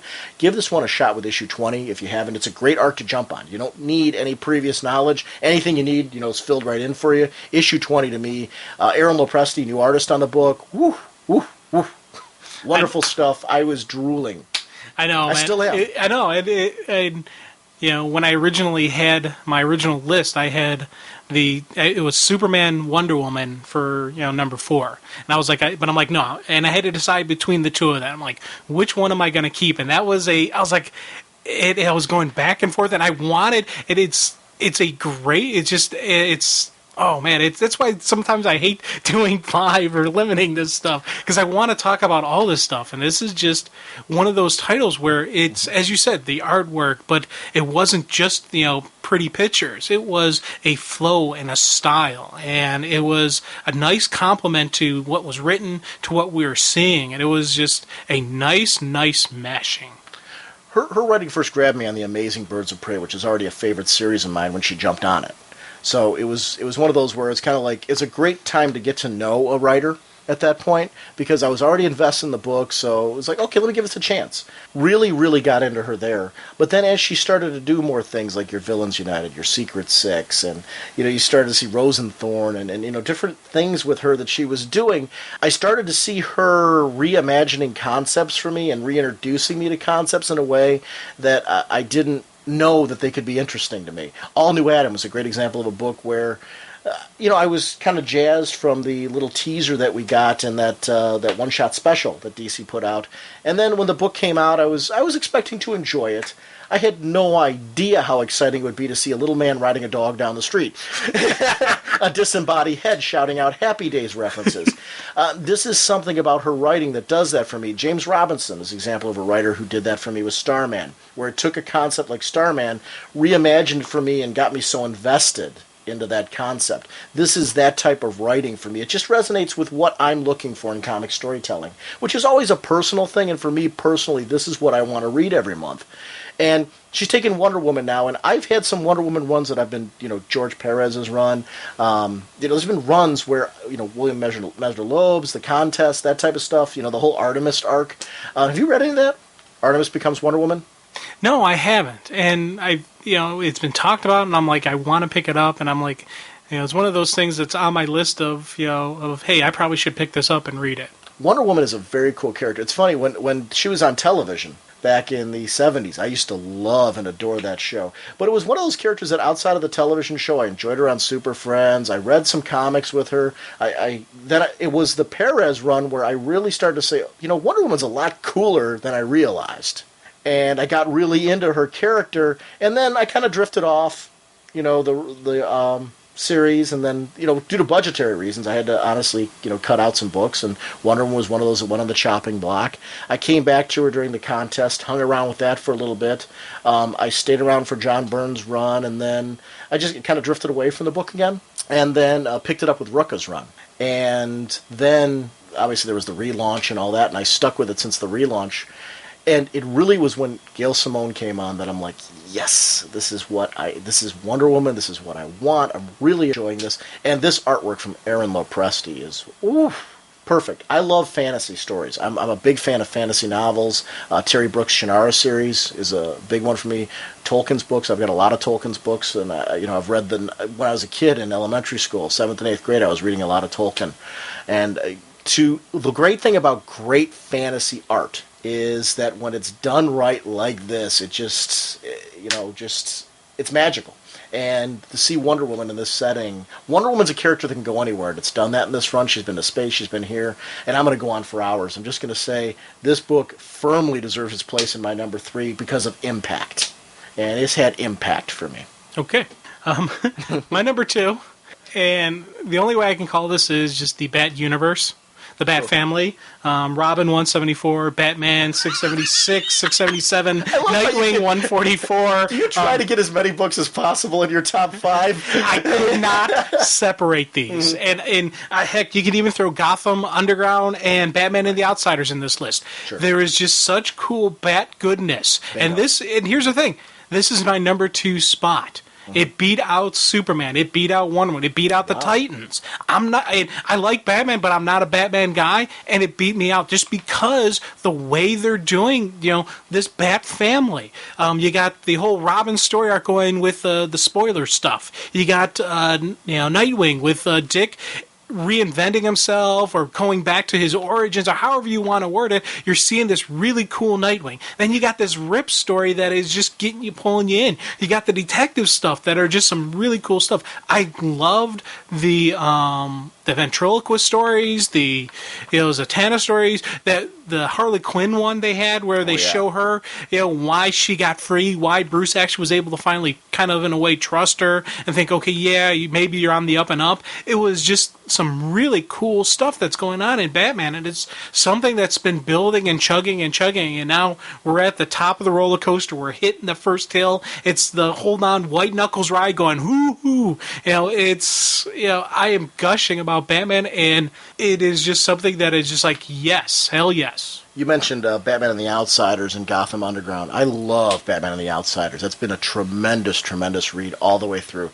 Very consistent with the Outsiders series. And I really applaud Chuck Dixon for sticking with that all the way through because it's been a wonderful, wonderful series and showcased a lot of characters that I've really, really enjoyed. And brought back a very cool Batgirl. Yes. Who is really awesome. Besides that, Gotham Underground, for the Penguin Riddler moments alone.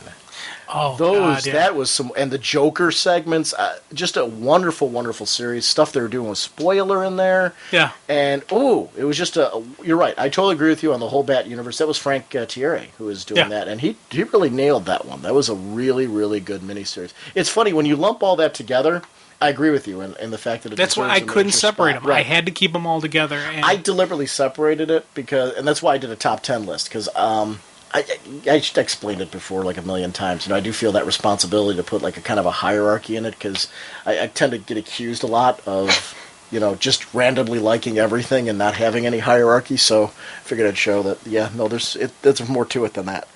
But wow, that's very cool. Number 2 for me. Green Arrow, Black Canary, number 8. And I'll be honest with you, I had a tough time not putting this one at my number 1. The Quest for Connor is one hell of an arc. It's brought in the League of Assassins and Plastic Man. The art by Mike Norton is great fun. And these are they're two of the best characters in comics, hands down right now. Black Canary has been so well developed. I mentioned Gail Simone. Birds of Prey made me Black Canary happy. Seeing her now and the work that was done with her in that book and how nicely that was carried over to this Green Arrow and Black Canary book and how consistent she is with that. This is a character who is just kicking butt all over the place. Oliver Queen is wonderful in this one. Mia is wonderful in this book. It's just a wonderful... And Connor better be alive. From dragging Dodger to getting info out of him, throwing him out of the plane to test his freefall boots, gunfire, high-speed chases. This book doesn't let up at any point in time, and it's wonderful writing. It's pulp adventure at its best. It's got a little bit of everything, great character dynamics and dialogue. There's stuff I chuckle at every single issue, but it's not slapstick, and there's a distinction there. I appreciate humor in my comics. I love it when it fits into the storytelling, but doesn't take away from the drama. It's great pacing, great, wonderful writing. If you aren't reading this, the artwork by Mike Norton is tremendous. You are missing one of the best thrill rides that DC is publishing right now. It's only 8 issues in. Do yourself a favor. Get on board this book. This is, to me, one of my favorite consistent reads month after month after month. 8 issues in, I have not been able to put this book down. Impact. Another one for me. Just a lot of impact. Oh, yeah. And, and it's one of those things where I got to agree. Everything you said on there, hooah, hooah, hooah. It's a wonderful read. I was really enjoying it. And it's I want to throw it on my top 5, but it's... Dang it, this month was just so hard. I know. This was, but you know what? That is one of the things. I'm glad we talked about so many books, because I think it's important for people to see that we're not just saying that. There's something to that, and there's definitely... We're talking about just a lot of great reading. You and I are reading the entire line. Yeah. And that's really, when you're doing that and you're able to shout out the books and what those books meant to you, and that it's not as simple as, just putting 5 books together. When you're reading this line and you're just getting that much quality writing, it's why I'm still a firm believer in, if you aren't getting the experience that we're having on this show, you need to change up that pull list. You may not be getting the same experience with the same books that we are. That's cool. I'm totally cool with that. And I know sometimes it comes off that, I'm trying to say you've got to have the same experience. No. It's find that experience. Get that experience. Change your pull list around until you have that. This is a medium that is total entertainment, totally cool, and if you're not getting this, wow. It's a good thing to have a month like we had trying to put together a list like this. That means that we had nothing but great quality books, and I love that. Yeah. My number 1, it's the Final Crisis. I changed mine. Yeah, and I'm going to keep singing that every time just because Joe told me not to sing. Wait, can I go ahead and do my number 1, seeing as we're going to be talking about the same thing? Okay. It was funny. I have a tie for mine. For me, my Final Crisis experience consisted of JLA number 21 and Final Crisis 1. I was trying to avoid doing any kind of ties, but I was looking at that, I'm like, how do I separate those two? When really it was very, very similar to what we talked about, Batman Rip. Yeah. Those 2 issues. They're all connected. The 2 Batman issues went together. These 2 issues went together so much for me. JLA led right into the whole Libra storyline, led into what happened with Martian Manhunter. I can't separate them. And I will say, if you read Final Crisis 1 and you did not read JLA 21, and you loved Final Crisis 1, add to your experience, and please, if there's one book outside of Final Crisis 1 that you pick up, make it Justice League of America number 21 by Dwayne McDuffie. Very, very solid read that belongs with this.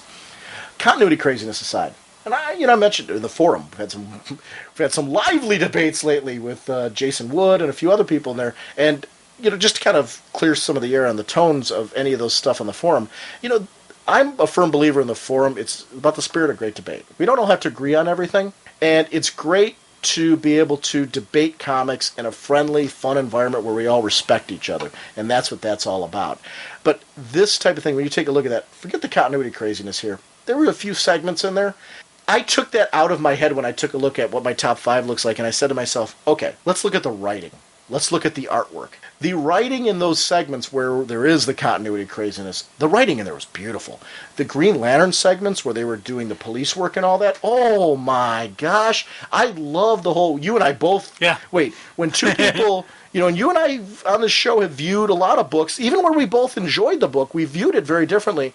We both commented on how wonderful that police forensics segment was, with the whole Green Lantern Corps, the codes being thrown around, the planet being put on lockdown. That whole bit was great. It was wonderful writing, beautiful art, great segments right there. The Justice League segment, again, I'll talk about one of the continuity craziness. That whole Justice League segment where, forget the fact that they really should have known who everybody was. That whole Justice League segment where Superman and Batman and everybody, they were pulling from their strengths, and they were outlining a strategic plan of attack on this current situation involving people who are not metahumans, who they are saying are on a completely different operating level than they are. On an operating level that is beyond Superman, which is what they were saying there. That, to me, was a moment where I'm like, oof.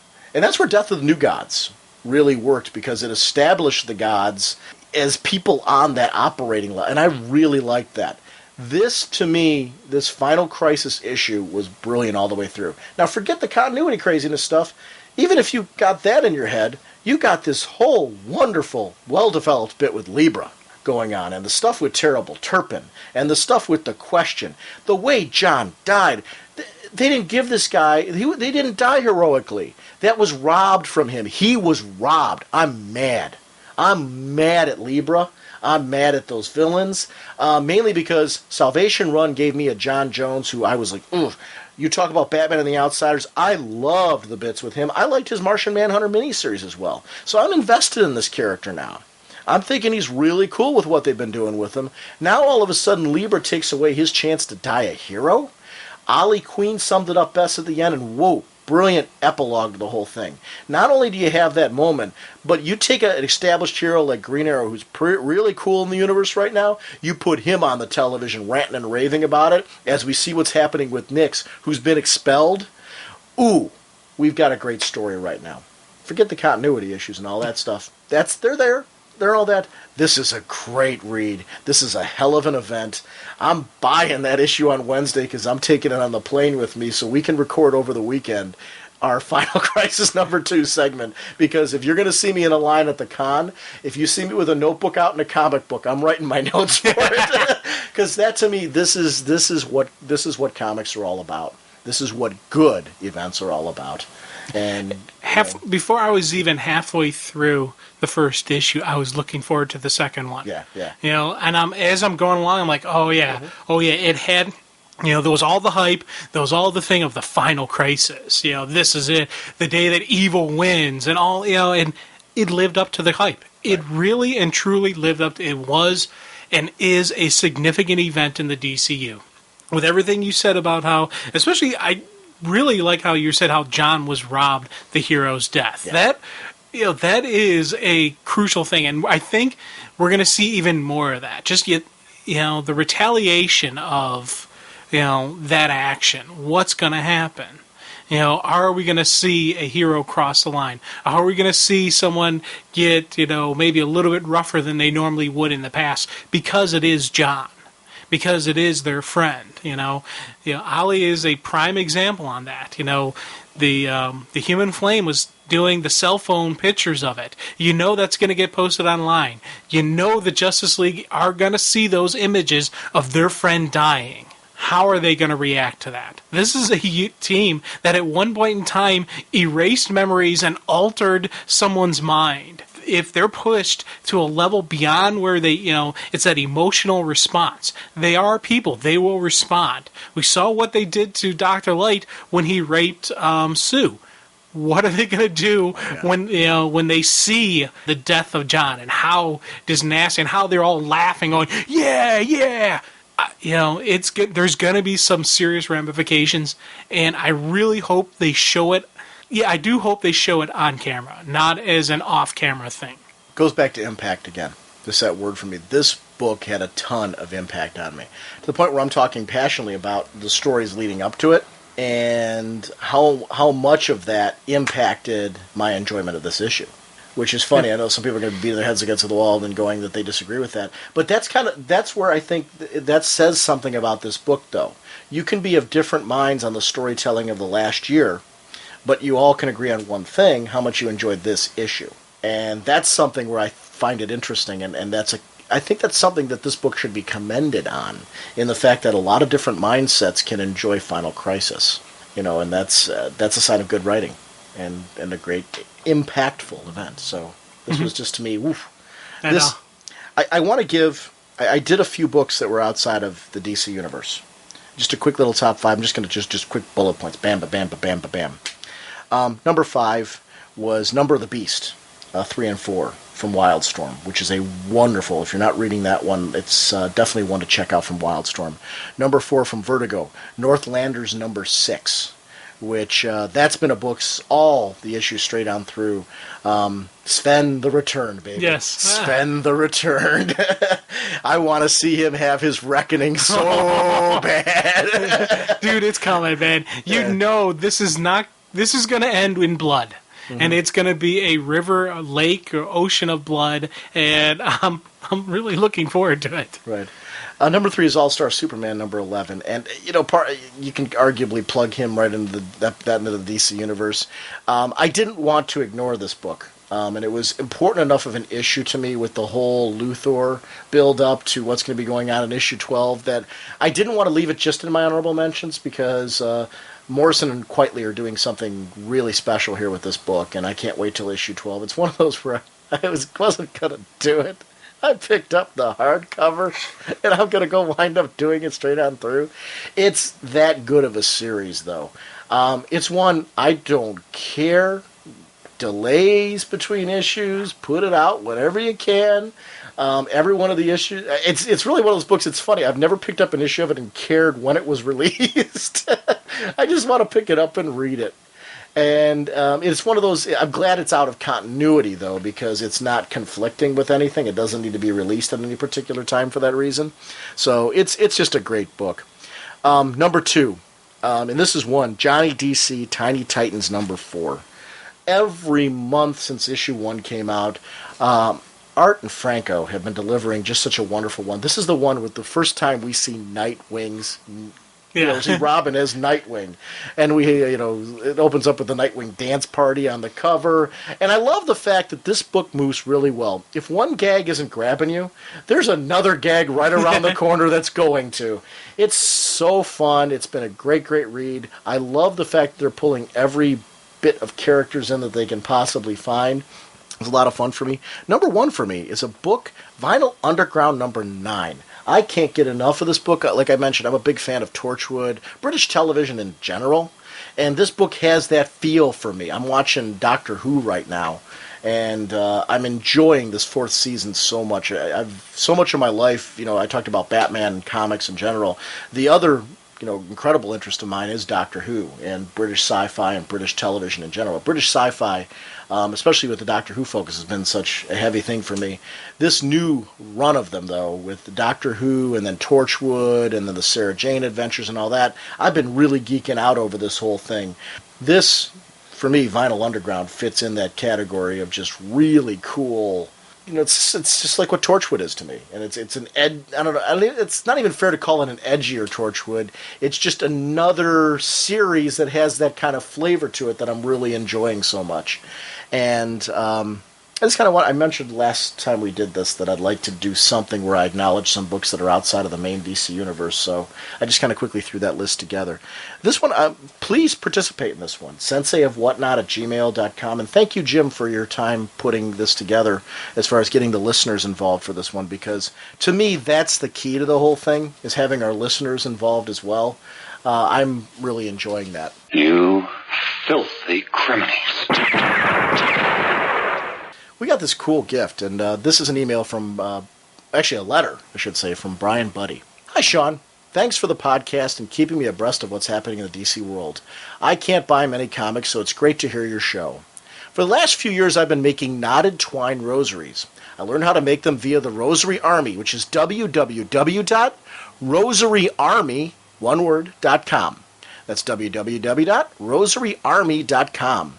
And they also have a podcast, which is indirectly what led me to you guys. If I hadn't been listening to them, I wouldn't have been looking for other podcasts. It's kind of cool. That actually goes back to what I was saying, though, about how it's really important that, as comics podcast listeners, let as many of your friends know about podcasting in general. Not just for comics. The more people that are talking about podcasts, the more people are going to come to not just comics podcasts, but all podcasts. So definitely help out podcasts that way. Anyway, to show my appreciation, I made this rosary, which is called a scrap twine rosary. I usually make them out of one piece of twine, but then you end up with leftovers from the rosaries you can make, so nothing goes to waste. I happened to notice that some of the scrap pieces I had were the Hawkman colors, so I made you one. This is very cool. I think I heard you mention that you went to a Catholic school. I did, absolutely. So I felt pretty comfortable making you a rosary. This is the most unusual reason I have ever made someone a rosary so far. Some of the rosaries I have made have gone to parishioners, some to nursing homes, some to soldiers in Iraq, some to the Navy in Kuwait, and I have sent rosaries to Mexico, Colombia, and Sweden. And now I have sent one to the comic world. I wonder who's next. Thanks again for the great show, and that's from Brian Buddy, who is Brian51 on the forums from Wisconsin. P.S. Is there any way I can change my forum name? I don't know why I used Brian51. I usually go by Friar Park. which I took from the name of the Beatle George Harrison's estate in England, Friar Park. Changing the names on the forums. I don't know offhand. When you hear this, just shoot me a PM, and I'll see what I can do for you. I don't know on that. I'm sure there is. I haven't ever tried to do that. Dr. Norge has been kind of, you know, how long has Norge been my nickname? And Sensei Whatnot, it kind of fits for me. Norge has been my nickname since elementary school, so, I don't know. I haven't checked, so. And then he also sent a second rosary for Jim. It is a desert camo twine that I use for the soldiers in Iraq. It matches their uniforms, and the black plastic crucifix doesn't reflect light. The soldiers quite often wear them around their necks under their uniform. And these rosaries are almost unbreakable, which is why the soldiers like them. I hope you like it. And that was very cool. Yes, thank you very much. Yeah, two very personal gifts. And when I got it, I was shocked. I was like, whoa, that's a very, very cool gift. So thank you, Brian, for that. And I went to Catholic school, and you went to, you're Catholic as well. So actually, in childhood, we went to the same church. Yeah. So there you go. So heck, I still go to that church. yeah, exactly. Yeah, cool, because you still live very close to it. So there you go. Can Batman escape? One hint: the worst is yet to come. This is very, very cool. Damian Lord Shaper from the Cryptographic Podcast and the Dr. Sleepless Podcast, which is over on the Reader feed over at the Comic Book Noise Network. It's the same place that you can get the Starman Podcast from Matt Kramer. He sent me an email a while back saying that the convention in Australia that he goes to always has Nicola Scott, who, as I mentioned last year, was my absolute top-notch favorite artist. I loved her work on Birds of Prey so much, and I'm still enjoying it a great deal, which is why I can't wait to talk about Birds of Prey 118. Just to talk about, first of all, I love Tony Bedard, as I mentioned, for the fact that I think he's a very underrated writer, and I love his work, but her artwork is just mind-blowing, and she's going to be taking over on she's going to be starting off Secret 6, and she's bringing let's let her tell it, not me. Because I'm going to start going into the interview because I was geeking out listening to it. I listened to the interview already. You haven't heard it yet. No, so I haven't. What I'll do is let me go through and play the interview for you, and then we'll come back and do a kind of a little closing segment on this. Hey Sean and Jim, this is Damien reporting from over at Supernova, and I'm sitting here with Nicola Scott, who, as Sean has actually stated, was his favourite artist for last year. So thanks, Sean. And we're just doing a bit for you here. So Nicola, you've just finished up on Birds of Prey. Yeah, the last issue just came out last Wednesday, and I've just finished work about a week ago on the very first issue of Secret 6, number 1. It's going to be awesome. You guys are going to love it. I just am about to start on issue 2. And it starts off with the best rooftop fight you guys are going to see in a long time. So what can you tell us about Secret 6? Can it be made known who's in the team yet, or not yet? I have a feeling someone just blew who our Batman villain is in it, but I'm not going to give it away just in case. But Gail and I have created a new character. She created actually a bunch of characters and asked for my input and the input of our editor on which one we like the most and wanted to use. And frankly, I loved them all, and I hope we get to use them all eventually in some capacity. But the one we're going with, I think, is the best fit for the team at the moment. Okay, then. So, are you going to be missing a lot from what's happening from working on Birds of Prey, or? Look, I'm really going to miss working with Mike Harlan and his assistant editor Liz. I've really enjoyed working with them. They've really looked after me. That was always great. But I'm really looking forward to working with Gail. I'm taking Doug Hazelwood with me, which I would have been really scared to continue on without him, but I'm really happy that I've got him coming with me. So what's it like working with Gail again? Great. Her scripts are just brilliant. There's so much information in there that I just spend the whole time laughing. Even as I'm drawing the image and I've read over the panel and the page, her notes, over and over and over again, as I'm drawing the image, I'm just laughing, seeing her humour come to life. Let's start off with, whereabouts did you start off in comics? What sort of got you into it? What got me into comics was deciding that I wanted to draw them. I really didn't have a really significant history with comics themselves until after I had decided that I wanted to draw them. I had a history with superheroes. I'd always been a big fan of the TV superhero shows and films and cartoons from the 60s, 70s and 80s. I grew up on those. And I was besotted by spandex-clad, super-powered, crime-fighting individuals. I just thought they were the bomb. My love affair with them started really young, and I have always been drawing them. But I hadn't really gotten into comic books until much later in life. And even then, they were so daunting to get into when I was only used to the TV and film versions of them. I found it a little intimidating. But I was about sort of 17 or 18 when I first thought, I might be able to make a living at that one day, because I love superheroes and I love drawing and stuff. But it wasn't until I was like 28 or 29 that I decided that I wanted to do this, and the decision came to me with the realization that I like to draw and I like superheroes, and somewhere in the world people are getting paid to do this. Why aren't I getting paid to do this? So that's when I started actually pursuing storylines, characters and creators in comic books. So what was the first book you worked on? The very first book I worked on, the very first job I had was doing covers for a Australian publication called The Watch. It's written by a guy called Christian Reed, and it was published by Phosphorescent Comics. Okay, yeah. Read a couple from them, Yeah. so like, I'm trying to remember now, it's like the... Witch I did King, like 2 painted yeah. comics, covers from The Watch, and that was it. Is that the one that Stuart worked on as well? Yep. Yep. Yeah, So I'm going to that was actually me. catch up with Stuart as well when we get some time. So Sure thing. when he's got some time, he keeps on drawing things. Yeah, I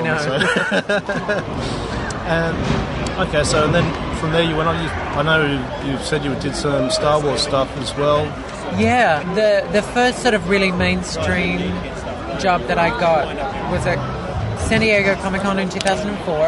I was just doing portfolio reviews like everybody else was on the list to see the editors and sitting in the queues, and Doug Braithwaite was doing like mini reviews, trying to sort of thin the field a little bit before it got to the editors. And I was about the 5th portfolio that he looked at, and he really liked my stuff, and he said, don't worry about being in the queue, don't worry about this portfolio review, I'll introduce you to the editor, Randy Stradley, when he's finished. Okay. And so I waited for them to finish their portfolio reviews, then I got to meet him, and he looked at my portfolio, and he said, we've actually got a job ready to go now, can you start soon? And I said, as soon as I get back to Australia, I'll start. And it was waiting for me in my inbox. Okay. So what's it like actually, working from Australia to do? Sending it over or whatever. Is there any differences to what you know from other people I really in the US? don't think so, because pretty much all of us, I'm talking about the creators working in the industry, pretty much all of us work from home. A few of us are lucky enough to sort of be part of a group studio where you can sort of go to work and get sort of energized by the other people creating around you, but most of us work from home. Therefore, we're kind of all disconnected from each other, but connected by the internet. Yeah. Not that I've had any phone conversations, but I could. I suppose that's the one thing that I don't get the opportunity to do, is their office hours are pretty much my sleeping hours. But I think short of being able to, phone into the office on a regular basis or phone up the writer on a regular basis, internet does the trick, FedEx does the trick. I don't think it affects me at all. It might take an extra day for the artwork to get to the office. That's it. Okay, so and you're enjoying basically doing the work from home rather than having to go somewhere or whatever? I think I've heard you it's say really this. convenient. It's really convenient because I'm pretty disciplined about managing my time and giving myself a routine. But I get to work from home in my pajamas. I do shower first. But I have a shower and I put my pajamas on. Yeah, I know my wife does the same thing when Yeah. she works from home. So Exactly. And fortunately, I've got to go to the office myself each day. So Yeah, I get to stay at home. I get to, get little chores around the house done while I'm at home. I get to keep my cat company, and he keeps me company. I get to listen to podcasts at any volume that I like, and the radio, and it's great. So what are you looking forward to out of this new Secret Six? What's your plans for that? Anything you can tell people about what you want to do, not what's going to happen, but what you would like to do. I want to draw Catman naked in every single issue, and so far, so good. Really, the thing that I'm looking forward to, and the nice change for me, I've loved working on birds, and I felt before I even started working at DC that it was one of the titles that I'd be really appropriate for, and that I would really enjoy doing and possibly build up a good audience. I think you did that quite well as well. I think so too. I feel really lucky. One of the major shots that I see, I think it was Gail's last issue, where you actually had that scene of the plane, and that was just such a beautiful picture. Like my wife doesn't read comics whatsoever, and I even said, look at this, have a look at this artwork on this. Well, the hilarious thing was in the script. It just says the plane flies over the ocean. That was kind of it. About 4 issues previous to that, there was another splash credits page where the plane flies over the ocean. And I had made that first one quite sort of dynamic and up close to the plane and speed lines and all that kind of business. And so sort of coming across this one, I was like, oh my God, I have to do the same thing again. But then I thought, look, no, hang on, this is a completely different mood. This is Gal's last issue. It's the end of the fight rather than going to one. This is a completely different mood. How can I do a plane flying over the ocean in a completely different mood? And so I decided that to make it sort of quiet instead of loud and noisy and aggressive, make it quiet, I'd make it like a really long distance shot and the plane be really small. And in actual fact, if you see the original artwork from that page, it's really simple. There's like a horizon line, tiny little plane, couple of clouds, a little bit of wave action, and that's it. I had to email the editor and the colorist to say, are you happy for me to leave this page kind of almost blank, except for like the basic guidelines? And you fill it in for me, and I sent off a whole bunch of references for the kind of colors that I was looking for and the time of day and what the light looks like on the ocean and all that kind of stuff. And they said, yeah, that's fine. And when I saw the final issue, I just thought, that's perfect. How perfect is that? The colorist nailed it. Exactly. Anything else you'd want to be working on in the future? Or are you happy with just what you're going to be doing? I'm really happy to be working on Secret Six for a while. I want to stick with it for a really good long run, like I have with Birds of Prey. After that, I'd like to work on a solo book instead of a team book. And I really have my fingers crossed for another Gail Simone penned single character title, which she's currently on. Doing, yes. The one that everybody wanted you on. You know, I need to be high enough up the food chain before I think I'm allowed to do that one. And I'm hoping by the time I've finished a really good long run on the Secret Six, I'll be ready. And they'll be ready. I'm hoping. Fingers crossed. But the best thing about working on the Secret Six is the nice change that it provides for me from having worked on an all-girl book for such a long time. I kind of feel like I've forgotten how to draw men. And so I've got the opportunity to not only start drawing some men as well as women, but like really totally different body types. You know, Ragdoll is radically different in body type and body language to anybody else in the book. Yeah.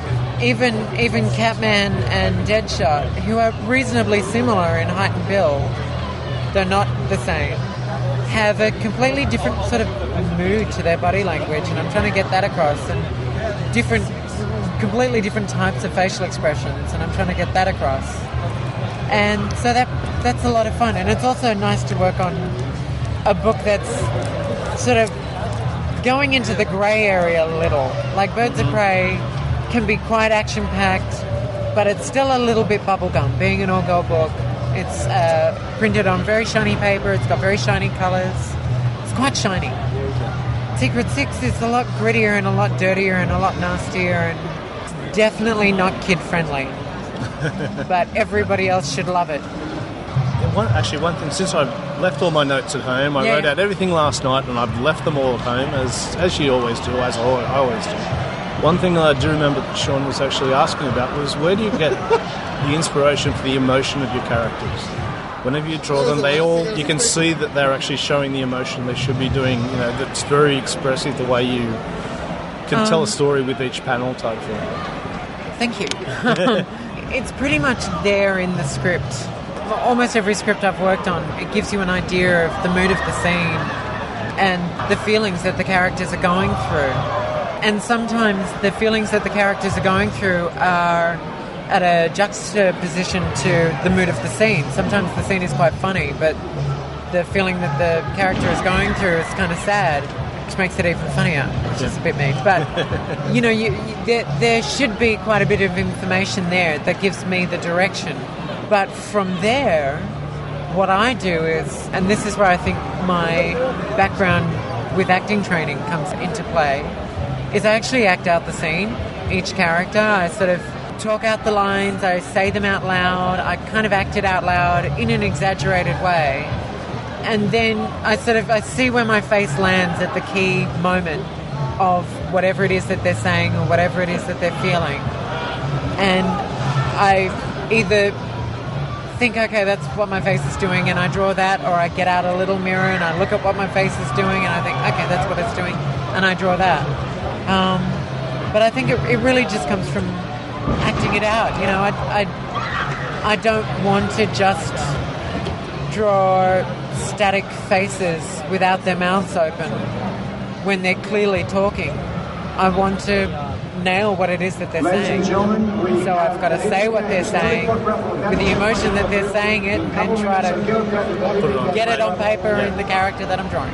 In all the work you've done, is there any, particularly the panel or page or just book itself, that sort of you think defines your art style or what you can do? There are a couple of key moments, and they're generally character moments. They're generally a moment of a facial expression or a body language pose that defines who they are or what it is that they're going through. They're the moments that I feel like... they're the bits that I'm the most proud of. Yeah. And I feel like they're the pages that, or the panels that people remember the most. They're the ones that I'm the most proud of. They're also the ones that tend to help other people define what I do. Because not every panel is as expressive as the really expressive ones. But, as long as there's a good couple of character moments per character in each issue, I feel like I'm doing my job. And they're the moments that people are looking for. Might as well finish it up there, because you've probably got more drawing to do and things like that. A little more. Where can people find, information on you and what you can do and everything? You have websites? Gosh. I have no website because I'm really slack. And I keep meaning to get one, but getting one is hard enough, and maintaining one is even worse. I totally need it. You need to get that lucky from... Yeah. I have a Facebook account. You can find me on Facebook. Okay.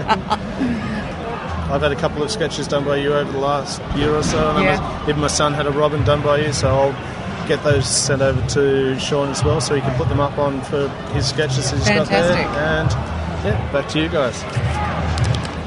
That was a great interview. He is really a good outstanding. He did a good outstanding job. You know what I loved about her? Her enthusiasm. It's funny. This industry is so frickin' cool. It's great to hear creators, and more when you go to a con, do yourself a favor and talk to these people in Artist Alley, at signings, things like that. There's so much enthusiasm out there from people creating comics that that's infectious to me. Just hearing her talk about how excited she is to be doing something different than Birds, because she loved it's clear that she loved working on Birds of Prey, but her excitement now at being able to jump onto Secret Six and draw. I like the whole concept, drawing men, but drawing different because obviously you got Catman, it's very strong, very fit. Even Deadshot though, Deadshot from Catman, they are two very different entities. But then you get into Ragdoll, and all bets are off. Yeah.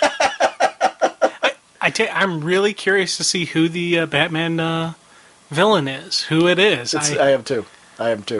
But I can't wait till the book's solicited. I believe it's next month. And that, to me, if there is a book that is destined for my top 5, I mean, you've got an artist right Come now. on, you got a dream team. And Doug Hazelwood's coming over too. Yes. And those two together, I mean, it's just magic waiting to happen. I am so geeking out. It's been the pure joy. Is her staying on Birds of Prey has been fantastic because it's been a nice transition off of Gale to Tony Bedard's run, because we followed Sean McKeever where we had her on there, following her with Tony Bedard. Now Tony Bedard's establishing himself. It's a good time for her to kind of go off to Secret Six. We can get a new art team on there. Tony Bedard can launch his run and kind of keep going, take the ball and go in his direction. And I'll keep enjoying Birds of Prey because I like what he's doing over there. But for me right now, to hear her enthusiasm and saying, "Oh, this is going to be a book," both she and Gail Simone talk about how this book is going to be the one that's going to knock your socks off, and and they both talk about having naked Catman in it too. I noticed that, and you know what? I don't have an issue with that as long as you have some naked women with Catman. That'd be wonderful. Sexy chicks, yes, like the Sexy Chicks anthology. But you just love to say the name I of. love saying that, and so I will keep pimping. It's the Sexy Chicks anthology. It's published by Dark Horse. Gail Simone has a story in it. It's wonderful. Tales from the Shampoo Bowl. Nicola Scott is just such a wonderful artist. I absolutely adore her work. And to see her now jumping over to a new book that I'm just going to keep following. And that's one of the nice things. When you connect with creators, there comes a point where, see, I'm of two minds with comics. There are characters that I'll follow because I just enjoy following the characters. There are creators, though, that I will follow wherever they go and whatever they do. That's just the quality of the creator they are and how much they're kind of resonating for me and the stories that I want to read. And that, that to me is probably the most sincere compliment I can give. You've connected with me in such a way now that if you tell me you are going to start writing comic strips on grocery bags, I'm going to go to the grocery store every week to pick up your grocery bags. And I mean, that's the connection, though. I mean, it's one of those things where you'll just keep following that work wherever it's going to be, whatever publisher's going to have them, because the work is quality, and they're people who care, and they're people who are enthusiastic, and you know they want people, whenever they pick it up, and you could hear that in her voice, whenever you pick up an issue that she's drawing, you know that you're getting her best, and she's trying to give you everything that she can in that issue, which is hard to do, because these artists are on deadlines, and they're trying to get as much in that time, and they have to make sacrifices to their own choices, I'm sure, in order to get in those deadlines. But in the end, they've given you the best that they possibly can to maintain that deadline. And that, to me, is the magic of, writing and art and the whole shebang, the coloring and everything that goes into comic books. When you get a team like this that gels so well together, you're going to get something special. I cannot wait for Secret Six. Yeah, just salivating here. Just got to wipe up, the drool. Just waiting for it. Oh, yeah. Thank Damien, Lord Shaper from Cryptographic, and the Dr. Sleepless podcast over on the Reader feed for joining us. He is a great friend of the show. He's going to be joining us when we do The Rain in Hell. The first issue of that, we're going to have him join us, and we're going to be doing a chat with him about that, because that's right up his alley. But he is such a wonderful guest to have on there. He sent me an email and just said, "Hey, I'm going to be going to this. I know how much you enjoy her work. Would you like me to do an interview with her?" And I said, "Yeah, would I?" Yeah. How cool is that? And the timing's great, because when we finish this, we're going to finish this episode. Actually, it'll be our next episode, which we're going to record in Chicago. Some of it might be in the airport. Some of it might be in the hotel room. Some of it might be on the con floor. Who knows what we're going to be doing. We're going to finish what we were talking about here. We're going to do Teen Titans and Birds of Prey 118. They're going to be on there. We're going to have some Wizard World news. Mm-hmm. Final Crisis number 2 might be on that part, or it might be on the next one. I don't know. It all depends on when we get to record. So definitely check the website and the forums for details, because I'll update you from the con with the status on when I'm able to edit that or not. Because Jim and I, our main focus at this con is going to be bringing you as much news as possible, as much DC news as we can. So we are going to be doing that straight from the con. We're going to be attending as many panels as possible, getting you all the details that we can, and hopefully bringing you to Wizard World Chicago if you can't be there. Mm-hmm. So that's one of the things I really enjoy about going to this con, with the fact that you and I get to roam. We're going to have comic book content on there as well, and all kinds of stuff, and hopefully listeners. Yeah. I'm looking forward to getting some listeners on, geeking out about comics, because this to me is what it's all about. And buying stuff. Lots and lots and lots of stuff. Yeah, this is a shopping con, isn't it? Yeah. Yeah. I might not have a home when I come back. To the Batmobile. Let's go. Atomic batteries to power. Turbines to speed.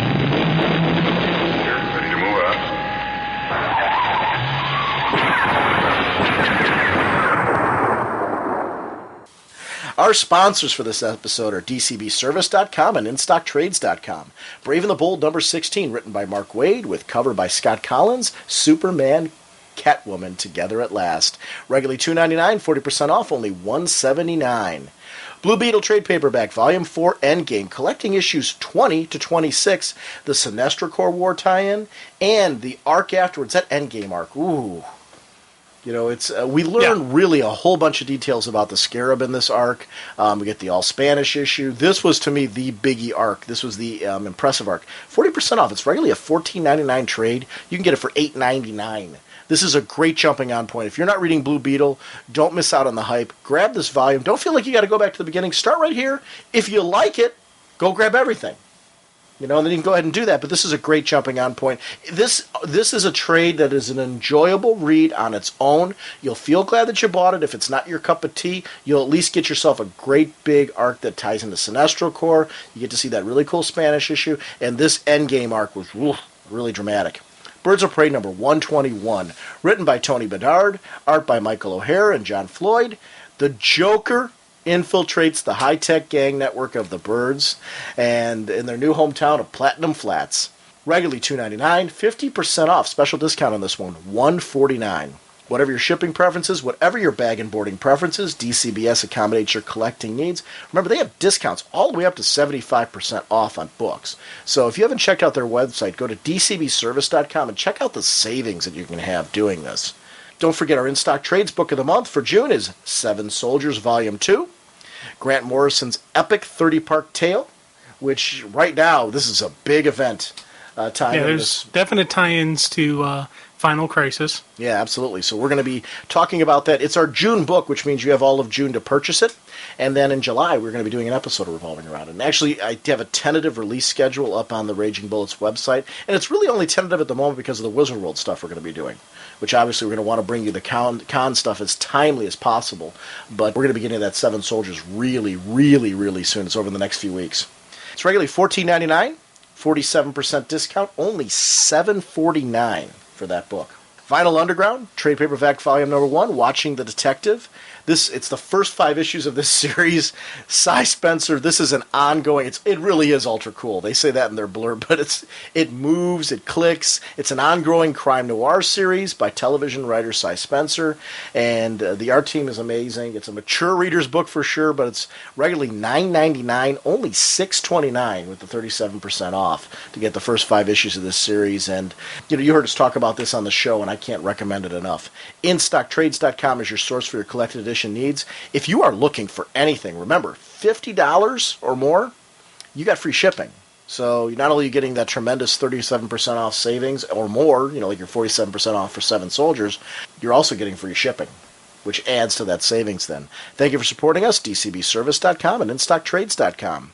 Want to remind all of you to check out RagingBullets.com for details on the Hero Initiative. We've got a handy-dandy link there for you to donate. Remember, the price of a comic book helps out some people in need. And, comics have been such an important part of my life.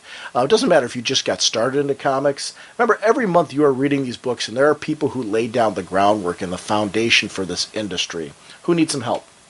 And this is a great way to kind of thank people for keeping this industry going, for setting in place those building blocks that we're seeing today. A lot of today's creators were reading. I was reading a lot of these creators today who they're helping out. They're doing a lot of work right now for Gene Colan, for example, which I think is fantastic. I'm not going to do them justice. Just definitely check out their website. Check out RagingBullets.com to click on and donate yourself. The price of a comic book helps somebody out. Every one of us can take a price of a comic book and give it to somebody else to kind of say thank you for the comic industry. And I'm a big believer in that. We will be back, and I'm going to be very tentative on that. We're going to be back sometime during the con. We should be preparing for Wizard World Chicago this weekend, but we are going to be going there. So please, if you're going to be there Thursday, Friday, Saturday, Sunday, please send me an email at ragingbullets@gmail.com. Give me your cell phone number if you'd like to hook up with us. I'll trade you mine. That way you can get in contact with us and get a cell phone list going. Jim and I are going for lunch for sure on Thursday to Gino's East. We're going to be hitting pizza. So if you're going to be there Thursday afternoon and you want to join us at Gino's East, it's wonderful deep dish Chicago-style pizza. Some good pizza, man. Yeah. We're making that a point to hit that. We have a forum thread going over at ragingbullets.com. If you click on the forum link and head over to the forums, you'll see there's a Wizard World Chicago thread pinned on there. We talked about maybe doing some lunch of some sort on Friday. If you're interested in joining us for that, please let us know. We don't know what's going on for the rest of the weekend, so if any of you are planning dinners or things like that, please let us know. Like I said, we're not native Chicagoans, so if you got something planned and you'd like us to join you, please let us know. We're trying to, obviously hook up with as many listeners and friends of the show as possible just to have a good time with all of you, because it's our chance to meet you and actually chat, outside of forums and things like that, which is always kind of fun, so I'm excited for that. The Gypsy Café, Sunday, August 10th, is going to be our first ever Raging Bullets Geek Brunch. Dun, da, da. Visit www.myspace.com/Gypsy Cafe to see previous menus for this. If you're going to be there August 10th or even August 9th, both days, Jim and I are going to be there. RagingBullets@gmail.com. Let me know. It's Pittsburgh, Pennsylvania. Jim and I are going to be there August 10th, Sunday, August 10th, for our first ever event. And I want to thank the Gypsy Cafe for hosting this. This is very, very cool. I'm excited for this. Don't forget the DC Elseworlds live-action fan films, dcelseworlds.blogspot.com. dcelseworlds.blogspot.com. 2 episodes so far. The third one is on the way. These are outstanding, and we're going to have them on the show sometime after the release of episode 3. We will see you... I wish I had a day for you. It'll definitely be at the very latest next Sunday. Bye. Okay, well... I had a sociology professor. He's a Russian Greek, interesting combination, had a very heavy accent, and one of the first days of class he was sitting there lecturing about the Kihiago school of thought, and every single one of us was sitting there going, Kihiago? And it got to the point where we stood up in class and asked him what the heck was the Kihiago school of thought, and he kind of got a little mad at us because we didn't do our assigned reading, because it was throughout the assigned reading, and finally he wrote it on he spelled out Kihiago on the board, and it was Chicago. So the entire class at the same time all yelled, Chicago! And from that point on, we started correcting him whenever he had an English malfunction. And it was interesting because this was like probably his 4th year teaching at BG, and no one ever corrected him until our class. Really? Yeah. About Kihiago. About the Kihiago school of thought. So I always think of that whenever I think of Chicago. There you go. Man, I'm so glad we recorded this. I know. It'll make for some interesting. But yeah, it's definitely going to be on the end of the show. Yeah. It's the final crisis. You gotta do it right, man.